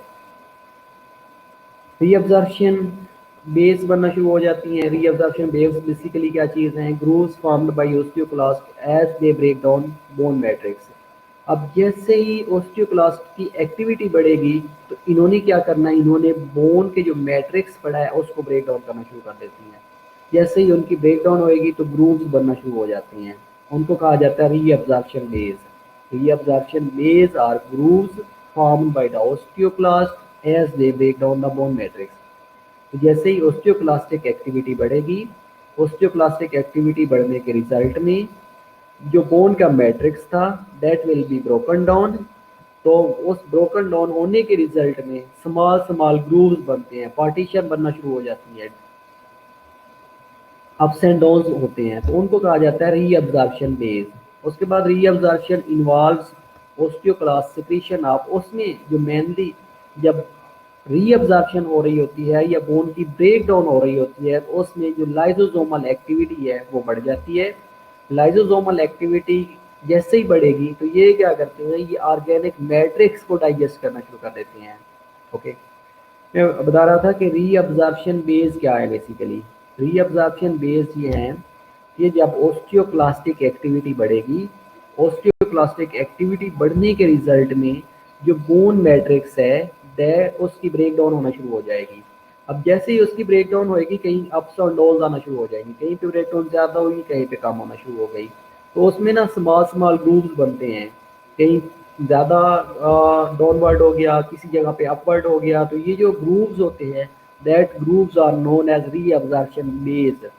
अब रीअब्जॉर्प्शन बेस बेसिकली बनते कैसे हैं, इनके अंदर जो ओस्टियोक्लास्टिक एक्टिविटी है जैसे ही वो बढ़ती है तो उसके अंदर ओके उसके अंदर लाइजोसोमल इंजाइम्स रिलीज होते हैं। अब लाइजोसोमल इंजाइम्स क्या करते हैं कि वो जो ऑर्गेनिक मैट्रिक्स बना था उसकी डाइजेशन स्टार्ट कर देती हैं।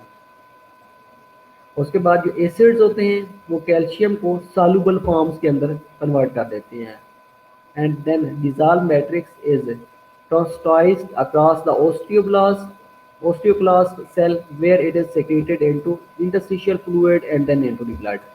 उसके बाद जैसे ही पहले था ग्रूव बना, ग्रूव बनने के बाद या रीअब्जॉर्प्शन बेस बनी, रीअब्जॉर्प्शन बेस जैसे ही बन गई तो उसके बाद लाइसोसोमल एक्टिविटी बढ़ी, उसमें जो ऑर्गेनिक मैट्रिक्स था उसकी डाइजेशन हो गई, डाइजेशन होने के बाद उसकी जो कैल्शियम वो सॉल्युबल फॉर्म में कन्वर्ट हो गया, कैल्शियम सॉल्युबल फॉर्म में कन्वर्ट होने के बाद उस ऑस्टियोक्लास्ट ने मजीद उसको इंटरस्टिशियल फ्लूइड के अंदर भेज दिया, सिक्रीट कर दिया। जैसे ही वो इंटरस्टिशियल फ्लूइड के अंदर आएगा उसके बाद देन ये ब्लड में मूव करना शुरू कर दिया। Got it.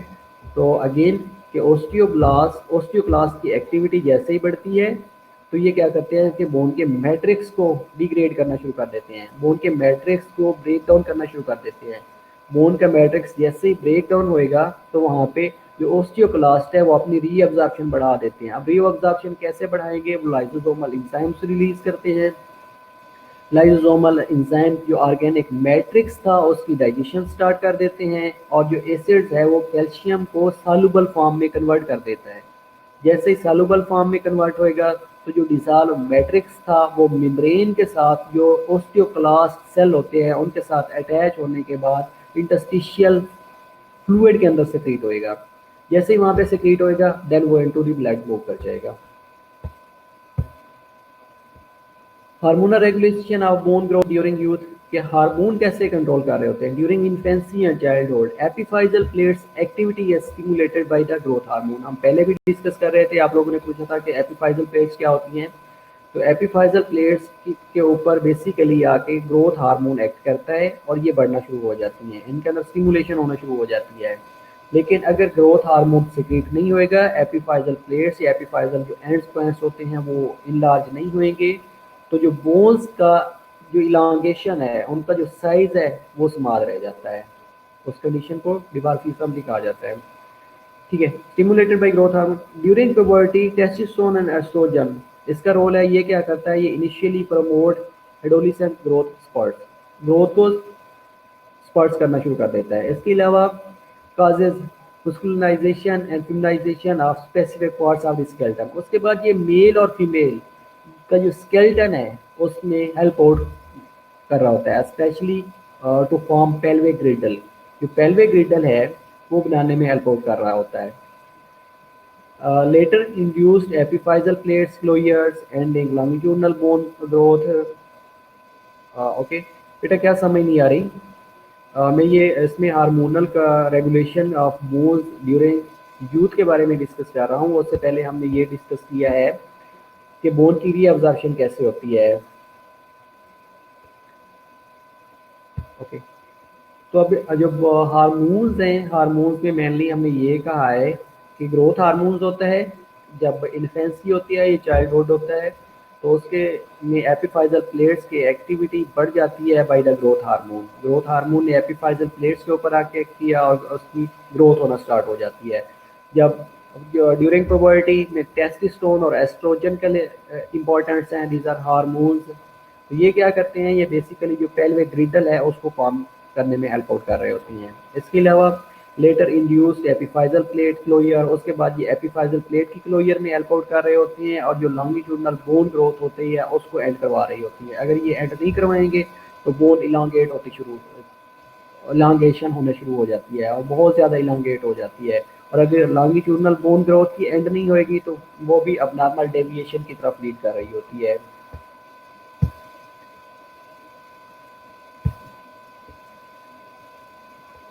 Control of remodelling क्या है, basically two control loops regulate bone remodelling, one is hormonal mechanism, other is mechanical और ग्रेविटेशनल फोर्स।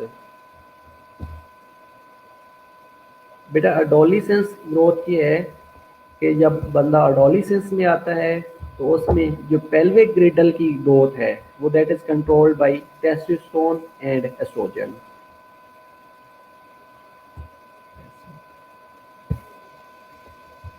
और कंट्रोल ऑफ रिमोल्डिंग बेसिकली दो तरह से कंट्रोल हो रही होती है। Two control loops regulate the bone remodelling, one is hormonal mechanism जो कि कैल्शियम की होम्योस्टेसिस को ब्लड के अंदर मेंटेन करता है, और दूसरा मैकेनिकल और gravitational forces acting on the skeleton. दो ही हम डिस्कस करेंगे, वन इज हार्मोनल मैकेनिज्म कि कैल्शियम की होम्योस्टेसिस कैसे होती है, दूसरा हमने मैकेनिकल और ग्रेविटेशनल फोर्सेस के बारे में डिस्कस करना है कि ये स्केलेटन के ऊपर किस तरह एक्ट कर रही होती हैं। तो फर्स्ट इज हार्मोनल मैकेनिज्म।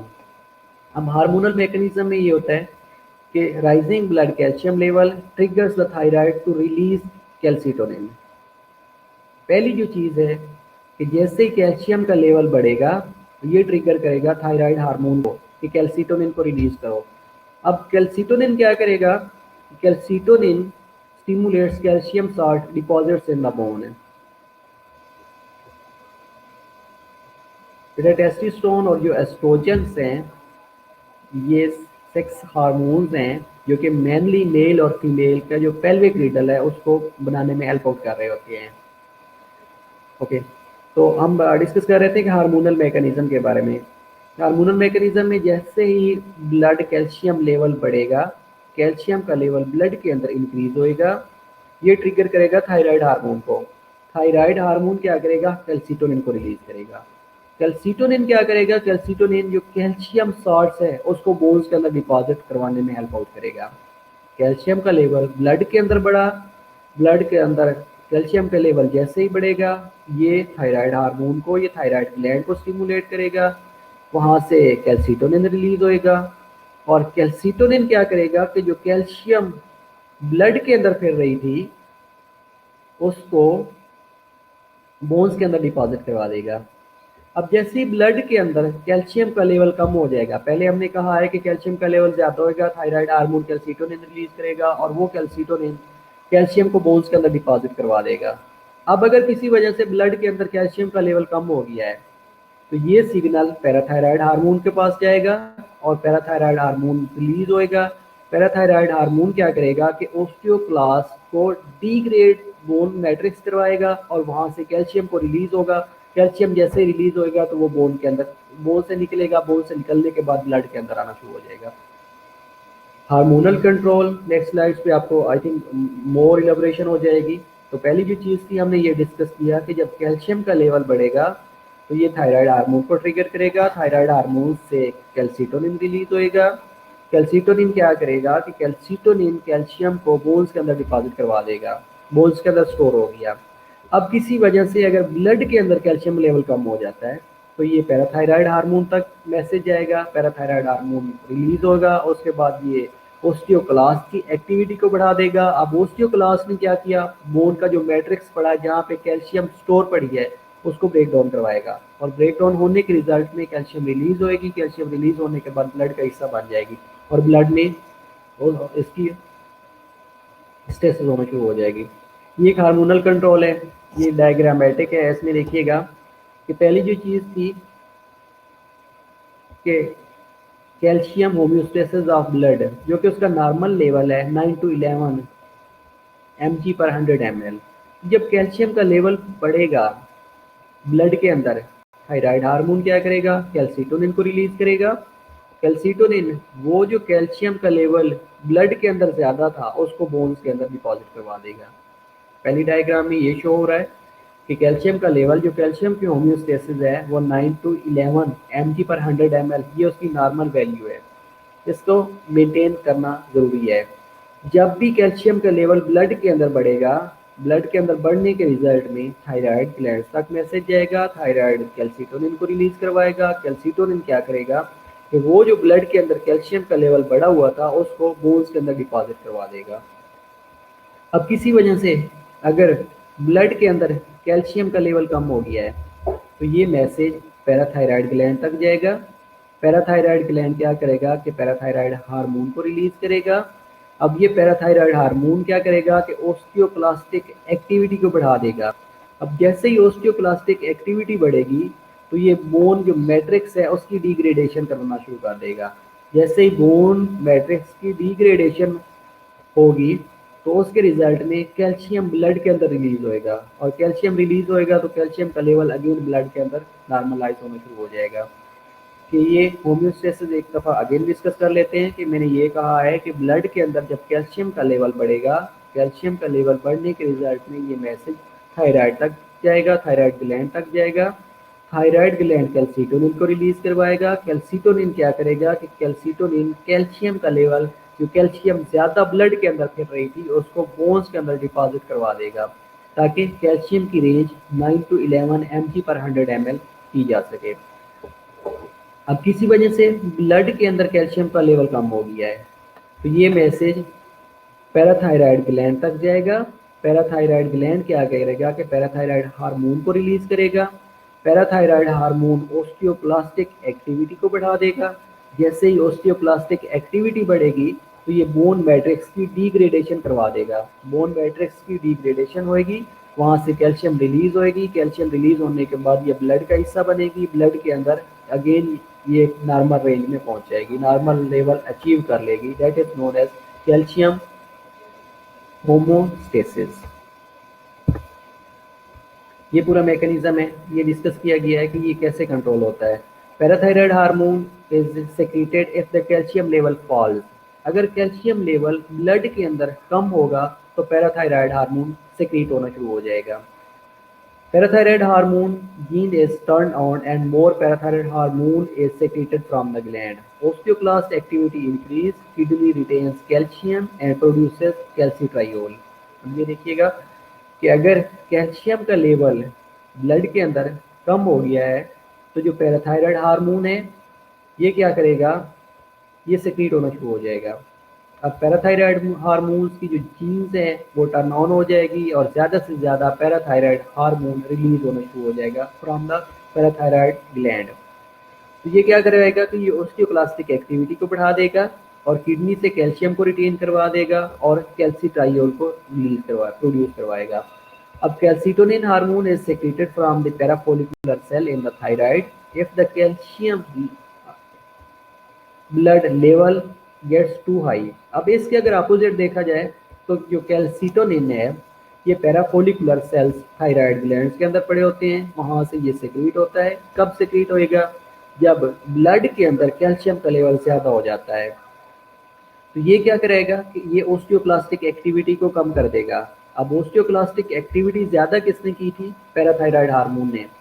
अब ये उसको अपोज कर रहा है कि जैसे ही कैल्शियम का लेवल ब्लड के अंदर नॉर्मलाइज होना शुरू होगा तो ये ओस्टियोप्लास्टिक एक्टिविटी को कम कर देगा, इनहिबिट कर देगा और increase bone formation by osteoblast. और अगेन जो ओस्टियोब्लास्ट है उसको कहेगा कि आपने जो बोन का मैट्रिक्स है उसको बढ़ाना शुरू कर दो। तो ये नेगेटिव फीडबैक मैकेनिज्म के थ्रू कंट्रोल हो रहा होता है।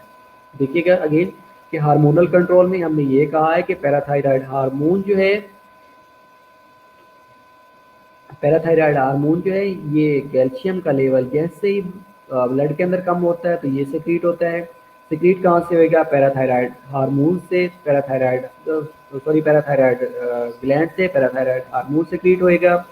सेक्रेट होने के रिजल्ट में ये क्या करेगा कि ये ओस्टियोक्लास्टिक एक्टिविटी को बढ़ा देगा। जैसे ही ओस्टियोक्लास्टिक एक्टिविटी बढ़ेगी तो जो बोन का मैट्रिक्स है उसकी डिग्रेडेशन स्टार्ट होना शुरू हो जाएगी और उसके रिजल्ट में कैल्सिट्राइल प्रोड्यूस होना शुरू हो जाएगा। अब जैसे ही उसका लेवल नॉर्मलाइज होना शुरू हो जाएगा या ब्लड के अंदर ज़्यादा शुरू हो जाएगा तो जो कैल्सिटोनिन हार्मोन ये कहाँ से सेक्रेट होएगा, थायराइड हार्मोन को पता चलेगा। थायराइड हार्मोन डिटेक्ट करेगा कि ब्लड के अंदर कैल्शियम का लेवल बढ़ गया है तो वो पैराफोलिकुलर सेल को एक्टिवेट करेगा। पैराफोलिकुलर सेल जो है ये कैल्सिटोनिन को सेक्रेट करेंगे। कैल्सिटोनिन क्या करेगा कि वो जो कैल्शियम का लेवल ब्लड के अंदर ज़्यादा था उसको अगेन बोन के अंदर डिपॉजिट करवाना शुरू कर देगा। दूसरा ओस्टियोप्लास्टिक एक्टिविटी को रिड्यूस कर देगा, ओस्टियोप्लास्टिक की एक्टिविटी को इनहिबिट कर देगा। ओस्टियोप्लास्टिक एक्टिविटी अगर ज़्यादा रहेगी तो जो बोन मैट्रिक्स है उसकी डिग्रेडेशन होती रहेगी। बोन की डिग्रेडेशन होएगी तो उसके रिजल्ट में कैल्शियम का लेवल बढ़ता रहेगा, कैल्शियम ज़्यादा से ज़्यादा सेक्रेट होएगा। तो इसलिए कैल्सिटोनिन क्या करता है कि ओस्टियोक्लास्टिक एक्टिविटी को इनहिबिट कर देता है। दूसरा ओस्टियोब्लास्ट की एक्टिविटी को बढ़ा देता है। ओस्टियोब्लास्ट क्या करेंगे कि बोन का जो मैट्रिक्स है उसको दोबारा रीजनरेट करना शुरू कर देंगे, दोबारा बनाना शुरू कर देंगे। तो इसलिए ये नेगेटिव फीडबैक मैकेनिज्म के थ्रू कंट्रोल हो रहा होता है। Calcium homeostasis and bone tissue, okay, calcium homeostasis and bone tissue क्या है, skeleton is a reservoir of the calcium and phosphate. Definitely अगर कैल्शियम बोन्स हैं या स्केलेटन है तो इट कंसिस्ट ऑफ बोन्स, तो ये कैल्शियम और फॉस्फेट का रिजर्वायर है। Calcium ions involve with many body system like, जो कैल्शियम के अगर फंक्शंस देखे जाएं तो ये कैल्शियम हमने उस दिन डिस्कस किया था कि ब्लड क्लॉटिंग में भी हेल्प आउट कर रहा होता है।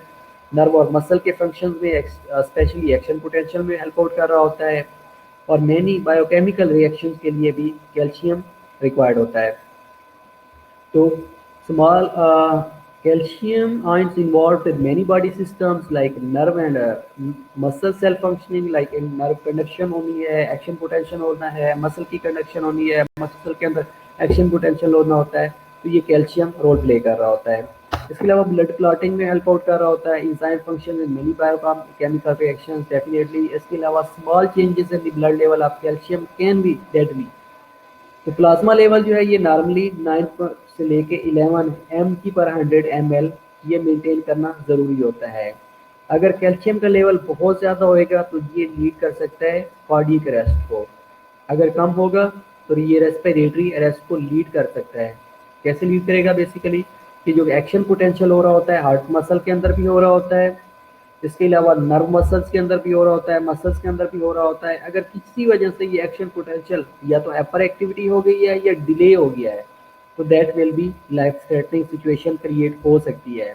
दैट विल, तो इसलिए इसका जो नॉर्मल लेवल है 9 to 11 एम जी पर 100 ml प्लाज्मा के अंदर इसका लेवल मेंटेन करना ज़रूरी होता है। अब मेंटेन कौन कर रहा होता है? पैराथायराइड हार्मोन मेंटेन कर रहा होता है और कैल्सिटोनिन मेंटेन कर रहा होता है। थायराइड हार्मोन या पैराथायराइड हार्मोन ये दोनों मिलके कैल्शियम को जो नॉर्मल लेवल है, कैल्शियम की जो होम्योस्टेसिस है, ये करवा रहे होते हैं। Okay, development of bone tissue discuss करते हैं कि both types of bone formation begins with the mesenchymal cell. अब बेसिकली ये एक डायग्राम देखिएगा तो ये मेसेंकाइमल सेल की डायग्राम है। तो mesenchymal cells transform into chondroblast which form the cartilage. अब जितनी भी ओके लास्ट पॉइंट्स में बेटा ये था कि हमने ये कहा है कि जो एक्शन पोटेंशियल होता है ना, ये नर्व कंडक्शन होती है या कार्डियक मसल का एक्शन पोटेंशियल होता है, उसके लिए कैल्शियम ज़रूरी होती है। अगर कैल्शियम नहीं होएगी तो अल्टीमेटली जो एक्शन पोटेंशियल है विल बी डिलेड। ये जो नॉर्मल मैसेज कन्वे होना था वो मैसेज नॉर्मली कन्वे ही नहीं होएगा, जो नॉर्मल कंडक्शन होनी थी वो कंडक्शन ही नहीं होएगी। तो उस वजह से या तो हाइपर एक्टिविटी हो सकती है या डिक्रीज एक्टिविटी हो सकती है, तो दोनों कंडीशन लाइफ थ्रेटनिंग हो सकती हैं। तो इसलिए जो कैल्शियम का लेवल है वो उसकी होम्योस्टेसिस या उसका जो नॉर्मल लेवल मेंटेन करना वेरी वेरी इंपॉर्टेंट है। अगर नहीं मेंटेन होएगा किसी वजह से कैल्शियम लेवल बहुत ज़्यादा हो गया ब्लड के अंदर, तो ये कार्डियक अरेस्ट को लीड कर सकता है। इसी तरह अगर कैल्शियम का लेवल बहुत कम हो गया है तो ये रेस्पिरेटरी अरेस्ट को लीड कर सकता है। तो दोनों कंडीशन लाइफ थ्रेटनिंग हो सकती हैं, चाहे वो कार्डियक अरेस्ट हो चाहे वो रेस्पिरेटरी अरेस्ट हो। We were discussing about the development of bone tissue। तो बोन टिश्यू के अंदर जो मेनली सेल्स होते हैं दैट आर mesenchymal cells। ये both types of cell formation begins with the mesenchymal cell। mesenchymal cells transform into chondroblast which form the cartilage। अब जो mesenchymal cells होते हैं ये कन्वर्ट हो जाते हैं chondroblast के अंदर, और chondroblast क्या करते हैं? कार्टिलेज की फॉर्मेशन कर रहे होते हैं। एज वेल एज जो mesenchymal cells होते हैं osteoblast which form the bone, और एट द एंड ये mesenchymal cells osteoblast के साथ मिलके बोन की फॉर्मेशन कर रहे होते हैं। तो बोन की डेवलपमेंट के लिए mesenchymal सेल का होना इंपॉर्टेंट है, उसके अलावा कॉन्ड्रोब्लास्ट की एक्टिविटी का होना ज़रूरी है, और देन ओस्टियोब्लास्टिक एक्टिविटी का होना बड़ा ज़रूरी होता है। तो तीन चीज़ें, one is mesenchymal cell, other is chondroblast and third one is osteoblastic activity. अगर ये तीनों चीज़ें होती रहेंगी तो एट द एंड जो बोन्स की फॉर्मेशन है या बोन टिश्यू की फॉर्मेशन है वो कंटिन्यू रहेगी। इसके अलावा discuss about the developmental aspects of the bones like mesoderms give rise to the embryonic mesenchymal cells which produce membranes and cartilage that form the embryonic skeleton। अगर हम embryonic stage की बात करें तो वहाँ पे एम्ब्रियोनिक स्केलेटन बन रहा होता है। नेक्स्ट स्लाइड्स में आपको दिखाऊंगा कि ये कैसे बन रहा होता है बेसिकली। तो जो मेसोडर्म्स है ना, ये एम्ब्रियोनिक mesenchymal सेल्स को बना रही होती हैं, जो कि membrane as well as cartilage को प्रोड्यूस कर रही होती है एम्ब्रियोनिक स्केलेटन के। तो एम्ब्रियोनिक स्केलेटन की जो ओसिफिकेशन होती है is a predictable timetable that allows foetal age to be easily determined from the sonogram. अगर हम अल्ट्रासाउंड करवाते हैं, कोई भी स्कैन करवाते हैं, तो उसमें हमें पता चल जाता है कि जो बेबी की ग्रोथ है कितनी हो चुकी है, लाइक कितने उसका जो जेस्टेशनल एज है वो कितनी है, कितने मंथ का बेबी ग्रो कर चुका है। तो उससे ये जो एम्ब्रियोनिक स्केलेटल होता है उसकी ओसिफिकेशन से we can predict through sonograms, we can predict through ultrasound. तो इसलिए अल्ट्रासाउंड करवाया जाता है कि बेबी की हेल्थ किस तरह की है। जेंडर को चेक करने के लिए सोनोग्राम्स करवाए जाते हैं। At the birth most long bones are well ossified except for their epiphyseals. जो एपिफाइजल प्लेट्स होती हैं उनके अंदर ग्रो होती रहती है। डिफरेंट बुक सेज के ये 25 ईयर्स तक होती हैं, डिफरेंट बुक सेज के ये 21 ईयर्स ये कंप्लीट हो जाती है। तो ये वेरी कर रहा होता है, 25 तक की है और 21 तक की है। मेनली जो इनके अंदर ओसिफिकेशन हो रही होती है, ओसिफिकेशन मैक्सिमम जो रोसन विल्सन कहती है, वो कहती है कि 21 ईयर तक ये कंप्लीट हो जाती है। लेकिन अदर बुक सेल्स के ये 25 ईयर्स तक कंटिन्यू रहती है एक्सेप्ट एयर एपिफाइजल प्लेट्स। ये एपिफाइजल एंड्स है, उनकी ग्रोथ होती रहती है। Sonogram is ultrasound.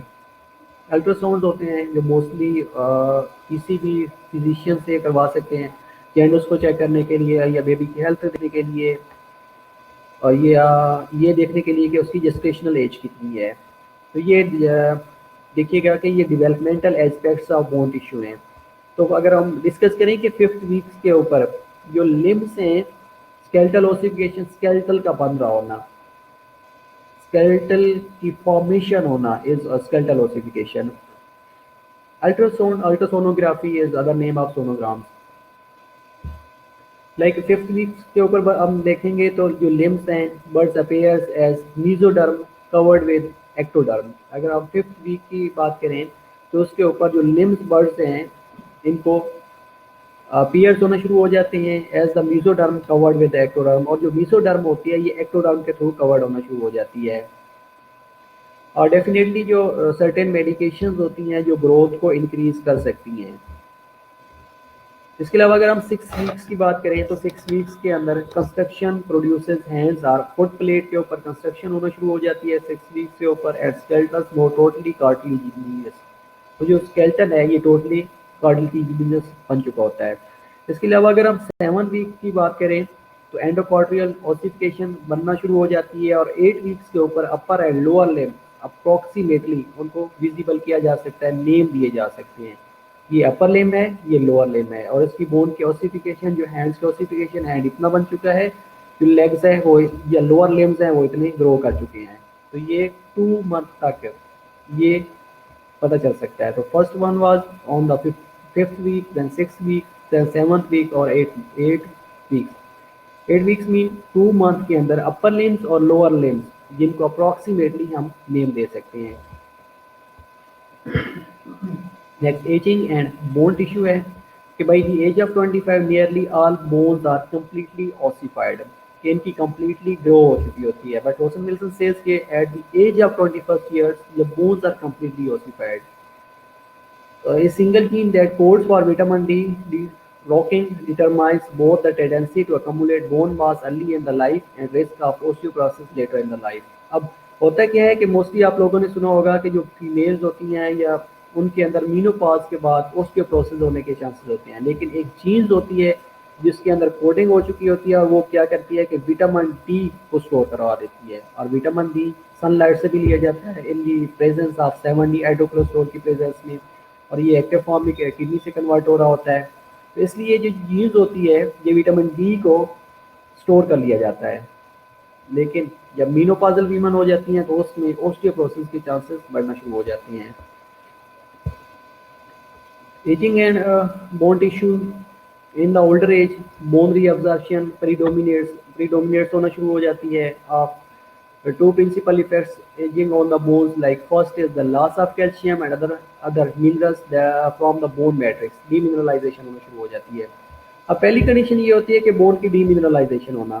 बोन्स के अंदर जो कैल्शियम और फॉस्फेट है ये इक्वल अमाउंट के अंदर स्टोर पड़े होते हैं।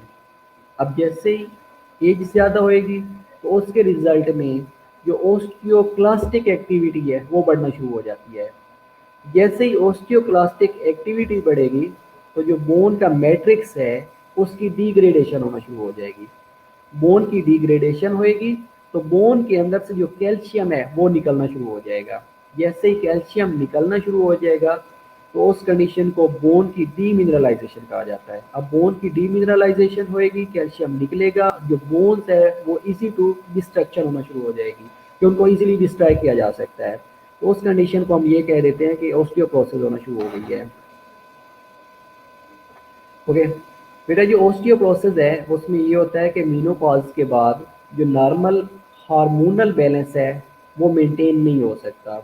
जब हार्मोनल लेवल जिसमें एस्ट्रोजन और प्रोजेस्टेरॉन का लेवल है वो जब मेंटेन नहीं होएगा तो उसके रिजल्ट में जो ऑस्टियोक्लास्टिक एक्टिविटी है बोन्स के अंदर वो बढ़ना शुरू हो जाती है। जैसे ही वो बढ़ेगी तो वो जो बोन का मैट्रिक्स है उसकी डिग्रेडेशन करना शुरू कर देती है। और सेकेंडली ये होता है कि जो कैल्शियम का लेवल है ब्लड के अंदर वो मेंटेन नहीं होता, तो ब्लड के अंदर कैल्शियम का लेवल कम होना शुरू हो जाता है। हो सकता है वो डाइटरी इंटेक कम ले रहे हो कैल्शियम में, इसलिए जो मीनोपॉजल वीमन होती है उनको कैल्शियम रिकमेंड कर दी जाती है। अगर वो कैल्शियम नहीं लेंगी तो उनके अंदर ऑस्टियोप्रोसिस होने के चांसेस ज़्यादा से ज़्यादा हो जाते हैं।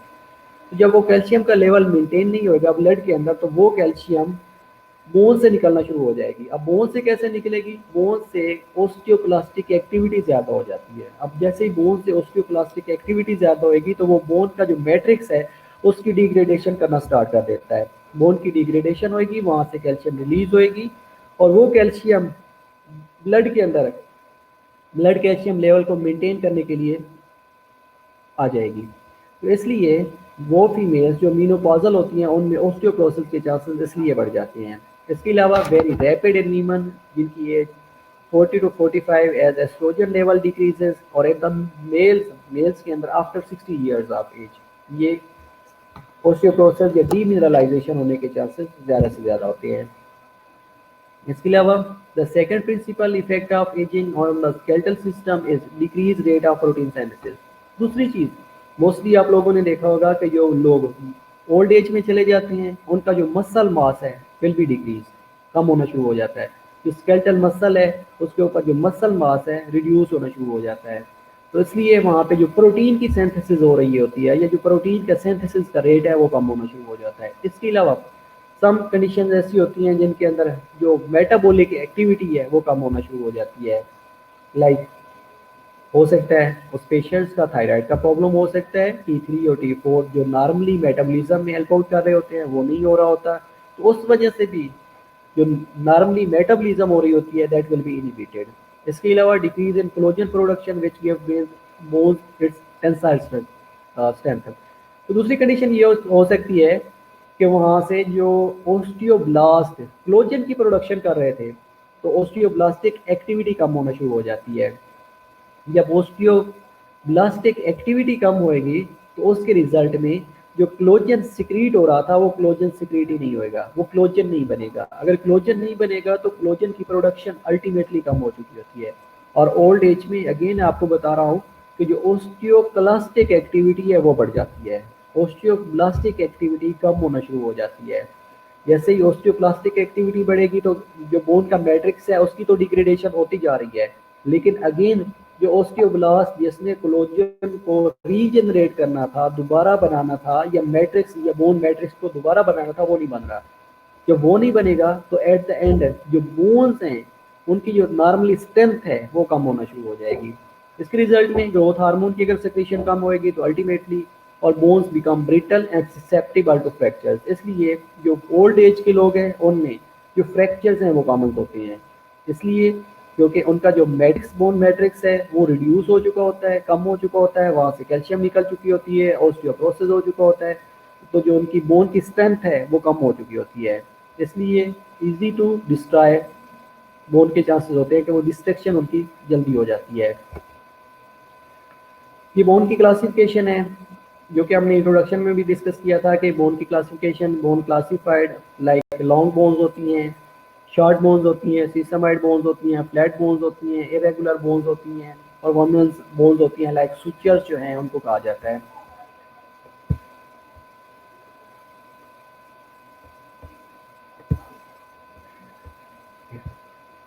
तो come to classification of bones जिसमें हमने कहा था कि जो लॉन्ग्स बोन्स होती हैं वो टिपिकली लॉन्गर देन वाइड होती हैं, वाइड कम होती हैं लेकिन उनका जो लेंथ होती है वो ज़्यादा होती है।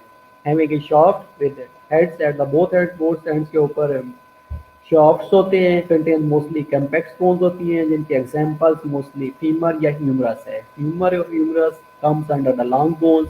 इनका जो लेंथ है ये लॉन्गर्स होती हैं, लेकिन इतनी वाइड नहीं होती, और शॉर्ट बोन्स होती हैं, जनरली ट्यूब शेप होती हैं।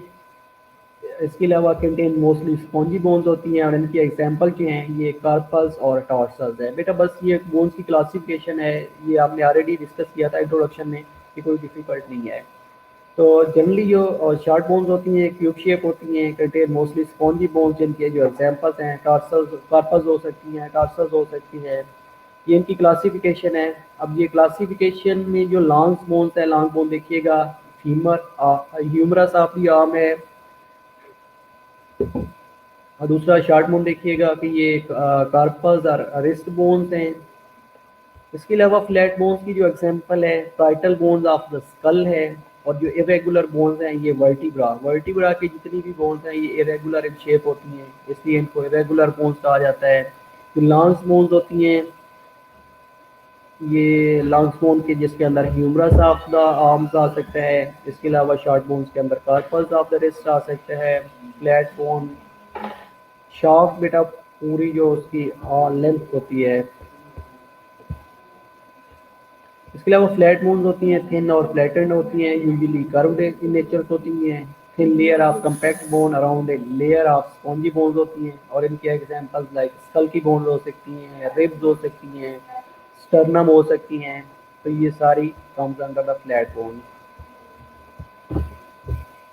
इरेगुलर बोन्स होती हैं, इरेगुलर बोन्स इरेगुलर इनकी शेप होती है, ये एक दूसरे के साथ फिट नहीं आती, लेकिन इनके ऊपर और इनकी जो जब ऑसिफिकेशन होती है तो ये एक दूसरे के ऊपर जॉइंट्स लाइक बना रही होती हैं, लाइक जिस तरह वर्टिब्रीज हो सकती हैं, ये हिप की बोन्स हैं that are irregular in nature. Parts of the bones हो सकते हैं। पार्ट्स ऑफ दी बोन्स में अगर देखेंगे तो जो पहला जो पार्ट्स होता है उसको एपिफाइसिस कहा जाता है। एपिफाइसिस के भी दो पार्ट्स होते हैं, one is distal part and other is proximal part. तो साथ में एक डायग्राम देखिएगा। बस बेटे ये पार्ट्स ऑफ द बोन्स के बाद देखते हैं। पार्ट्स ऑफ द बोन्स के बाद इसको देख लेते हैं, वाइंड अप कर लेंगे, हमने रिव्यू कर लेंगे कि हमने आज क्या क्या डिस्कस किया है।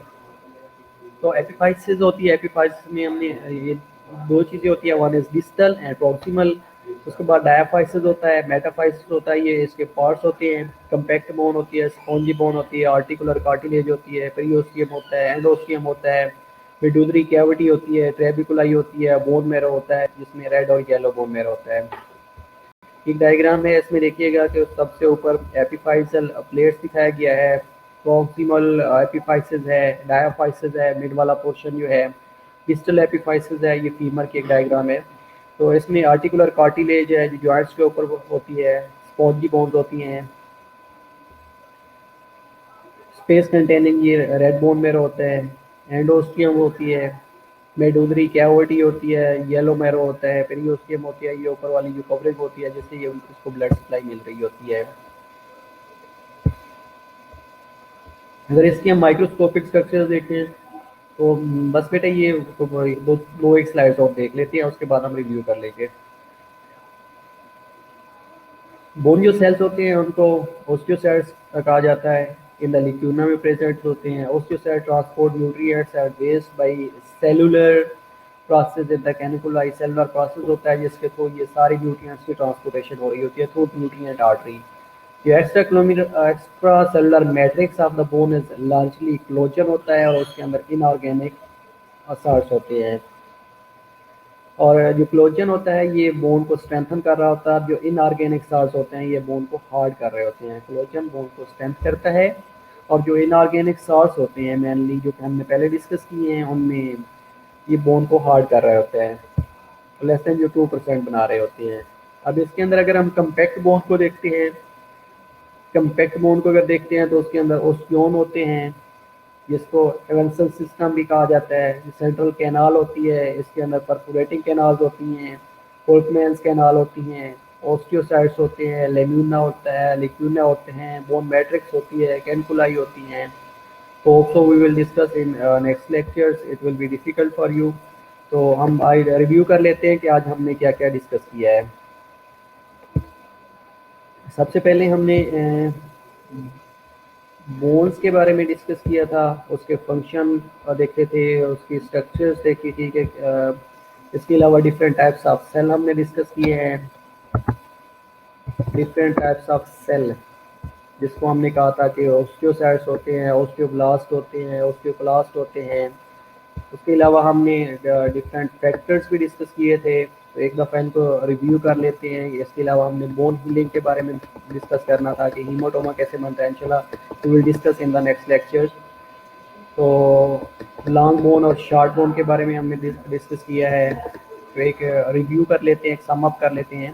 तो स्टार्ट में हमने ये कहा था कि बोन्स के डिफरेंट फंक्शंस होते हैं। लाइक क्या क्या फंक्शन हो सकते हैं बोन के।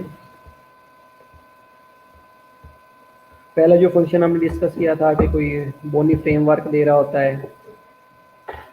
बोनी फ्रेमवर्क के बोन्स जो हैं ये क्या करती हैं कि एक स्पेसिफिक फ्रेमवर्क दे रहा होता है।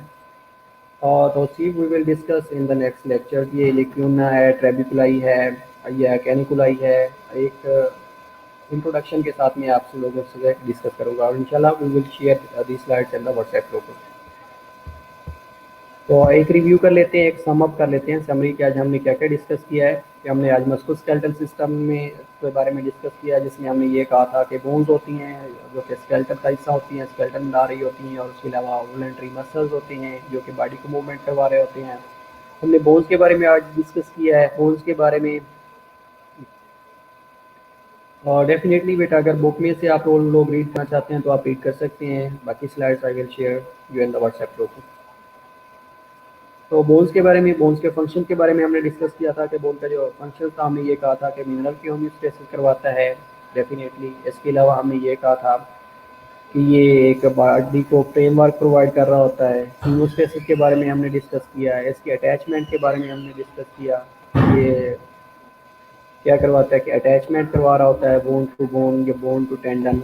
अटैचमेंट करवाने के साथ साथ मिनरल की होम्योस्टेसिस के बारे में हमने डिस्कस किया। हीमोस्टेसिस के बारे में हमने डिस्कस किया कि ये ब्लड सेल की प्रोडक्शन करवाता है। इसके अलावा हमने डिस्कस किया था कि टाइप्स होती हैं बोन्स की डिफरेंट, लाइक लॉन्ग बोन होती हैं, शॉर्ट बोन होती हैं, सीसमाइड बोन्स होती हैं, जिसमें शॉर्ट और लॉन्ग बोन्स की हमने एग्जांपल भी शेयर की थी कि जो लॉन्ग बोन होती है उसमें टीबिया हो सकता है, फिब्यूला हो सकता है, एज वेल एज फीमर हो सकता है। इसके अलावा शॉर्ट बोन्स के बारे में हमने ये डिस्कस किया था कि शॉर्ट बोन्स के अंदर लाइक कार्पस हो सकती है जो कि रेस्ट की बोन्स हैं। सीसमाइड बोन के बारे में हमने डिस्कस किया था कि नी जॉइंट्स या नी कैप की जो होता है, पटेला होता है, वो होता है। इसके अलावा बोन्स की स्ट्रक्चर्स के बारे में हमने डिस्कस किया था कि लाइक डायफाइसिस होता है जिसको हमने शाफ्ट कहा था, एपिफाइसिस जो कि हमने एक्सट्रीमिटीज जॉइंट वाली होती हैं उनको हमने कहा था। इसके अलावा एपिफाइजल कार्टिलेज, आइलैंड कार्टिलेज के बारे में डिस्कस किया, परियोस्टियम के बारे में डिस्कस किया, और पटेला बेटा ये जो नी कैप होता है that is known as patella. If you have a question you can ask.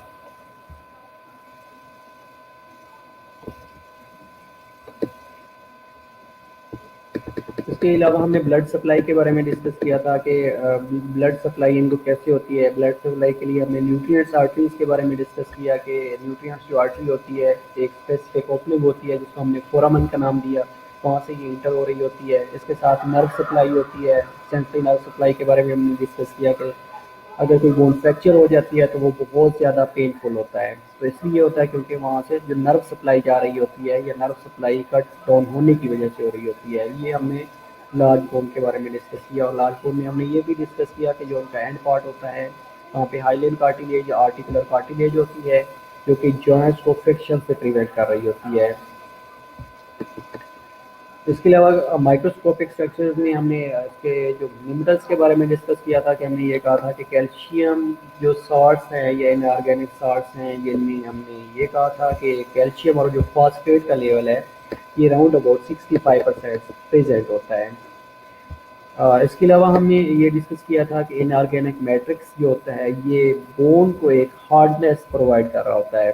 We will discuss bone cell in few seconds. तो इनऑर्गेनिक मैट्रिक्स होता है जो हार्ड कर रहा होता है।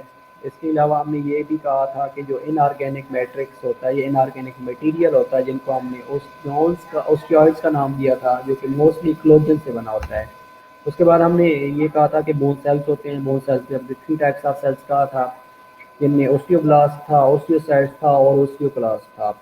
ओस्टियोब्लास्ट जो थे उसको आपने ये कहा था कि ये बोन फॉर्मिंग सेल्स होते हैं। अब ये काम क्या करते हैं कि जितने भी इन ऑर्गेनिक सॉल्ट्स होते हैं ना, उनको बोन्स के अंदर इन्होंने डिपॉजिट्स करवाता होता है, इनका ये काम होता है। इसके अलावा ये प्रीओस्टियम की डीपर लेयर में पड़े होते हैं और इमेच्योर बोन्स की जब ओसिफिकेशन हो रही होती है तो उनके सेंटर में पड़े होते हैं। इसके अलावा जो फ्रैक्चर साइट्स होती है वहाँ पे पड़े होते हैं, ठीक है। इसके अलावा आपने ओस्टियोसाइट्स के बारे में डिस्कस किया कि ओस्टियोसाइट जब ओस्टियोब्लास्ट मैच्योर होना शुरू हो जाते हैं तो ये कन्वर्ट हो जाते हैं इनटू ओस्टियोसाइट्स के अंदर। ओस्टियोसाइट्स क्या करते हैं कि ये बोन के अंदर जो न्यूरिशमेंट होती है, ये जो टिश्यू फ्लूइड होता है, टिश्यू फ्लूइड कैनिकुलाई के अंदर या सेंट्रल कैनाल के अंदर, तो उसको ये मॉनिटर कर रहे होते हैं और उसकी क्वांटिटी को ये आगे ब्लड का हिस्सा भी बना रहे होते हैं। उसके अलावा हमने ओस्टियोक्लास्ट के बारे में डिस्कस किया था कि ओस्टियोक्लास्ट क्या करते हैं। बेसिकली अगर कहीं पे फ्रैक्चर हो जाता है तो ये ओस्टियोक्लास्टिक एक्टिविटी बढ़ जाती है, तो वहाँ पे जो डेब्रीज पड़ी होती हैं उनको क्लियर आउट कर रहे होते हैं। इसके अलावा जब कैल्शियम का लेवल ब्लड के अंदर कम हो जाता है तो उस कैल्शियम के लेवल को नॉर्मलाइज करने के लिए ये बोन के मैट्रिक्स की डिग्रेडेशन करना शुरू कर देते हैं। जैसे बोन की मैट्रिक्स की डिग्रेडेशन होती है तो उसके रिजल्ट में कैल्शियम रिलीज हो रहा होता है और वो कैल्शियम ब्लड को नॉर्मलाइज कर रहा होता है। इसके अलावा और हमने क्या डिस्कस किया था, ओस्टियोन्स बेटा, ये जो कंपैक्ट बोन होती है ना, बेसिकली ये मोस्टली जो बोन्स होती हैं 80 to 85% आई थिंक है बोनी मास होता है, जो कि large number of parallel tube shapes से मिलकर बना होता है, जिनको हमने ओस्टियोन का नाम दिया था। ओस्टियोन्स होते हैं जिनको हैवल्सन सिस्टम भी कहा जाता है, क्योंकि सेंट्रल कैनाल से बने होते हैं और ये एक रिंग की फॉर्म में होते हैं। रिंग की फॉर्म, और ये ग्रो करते करते एक ट्री की तरह बना देती हैं और बाद में ये एक दूसरे के साथ अलाइंड हो जाती हैं।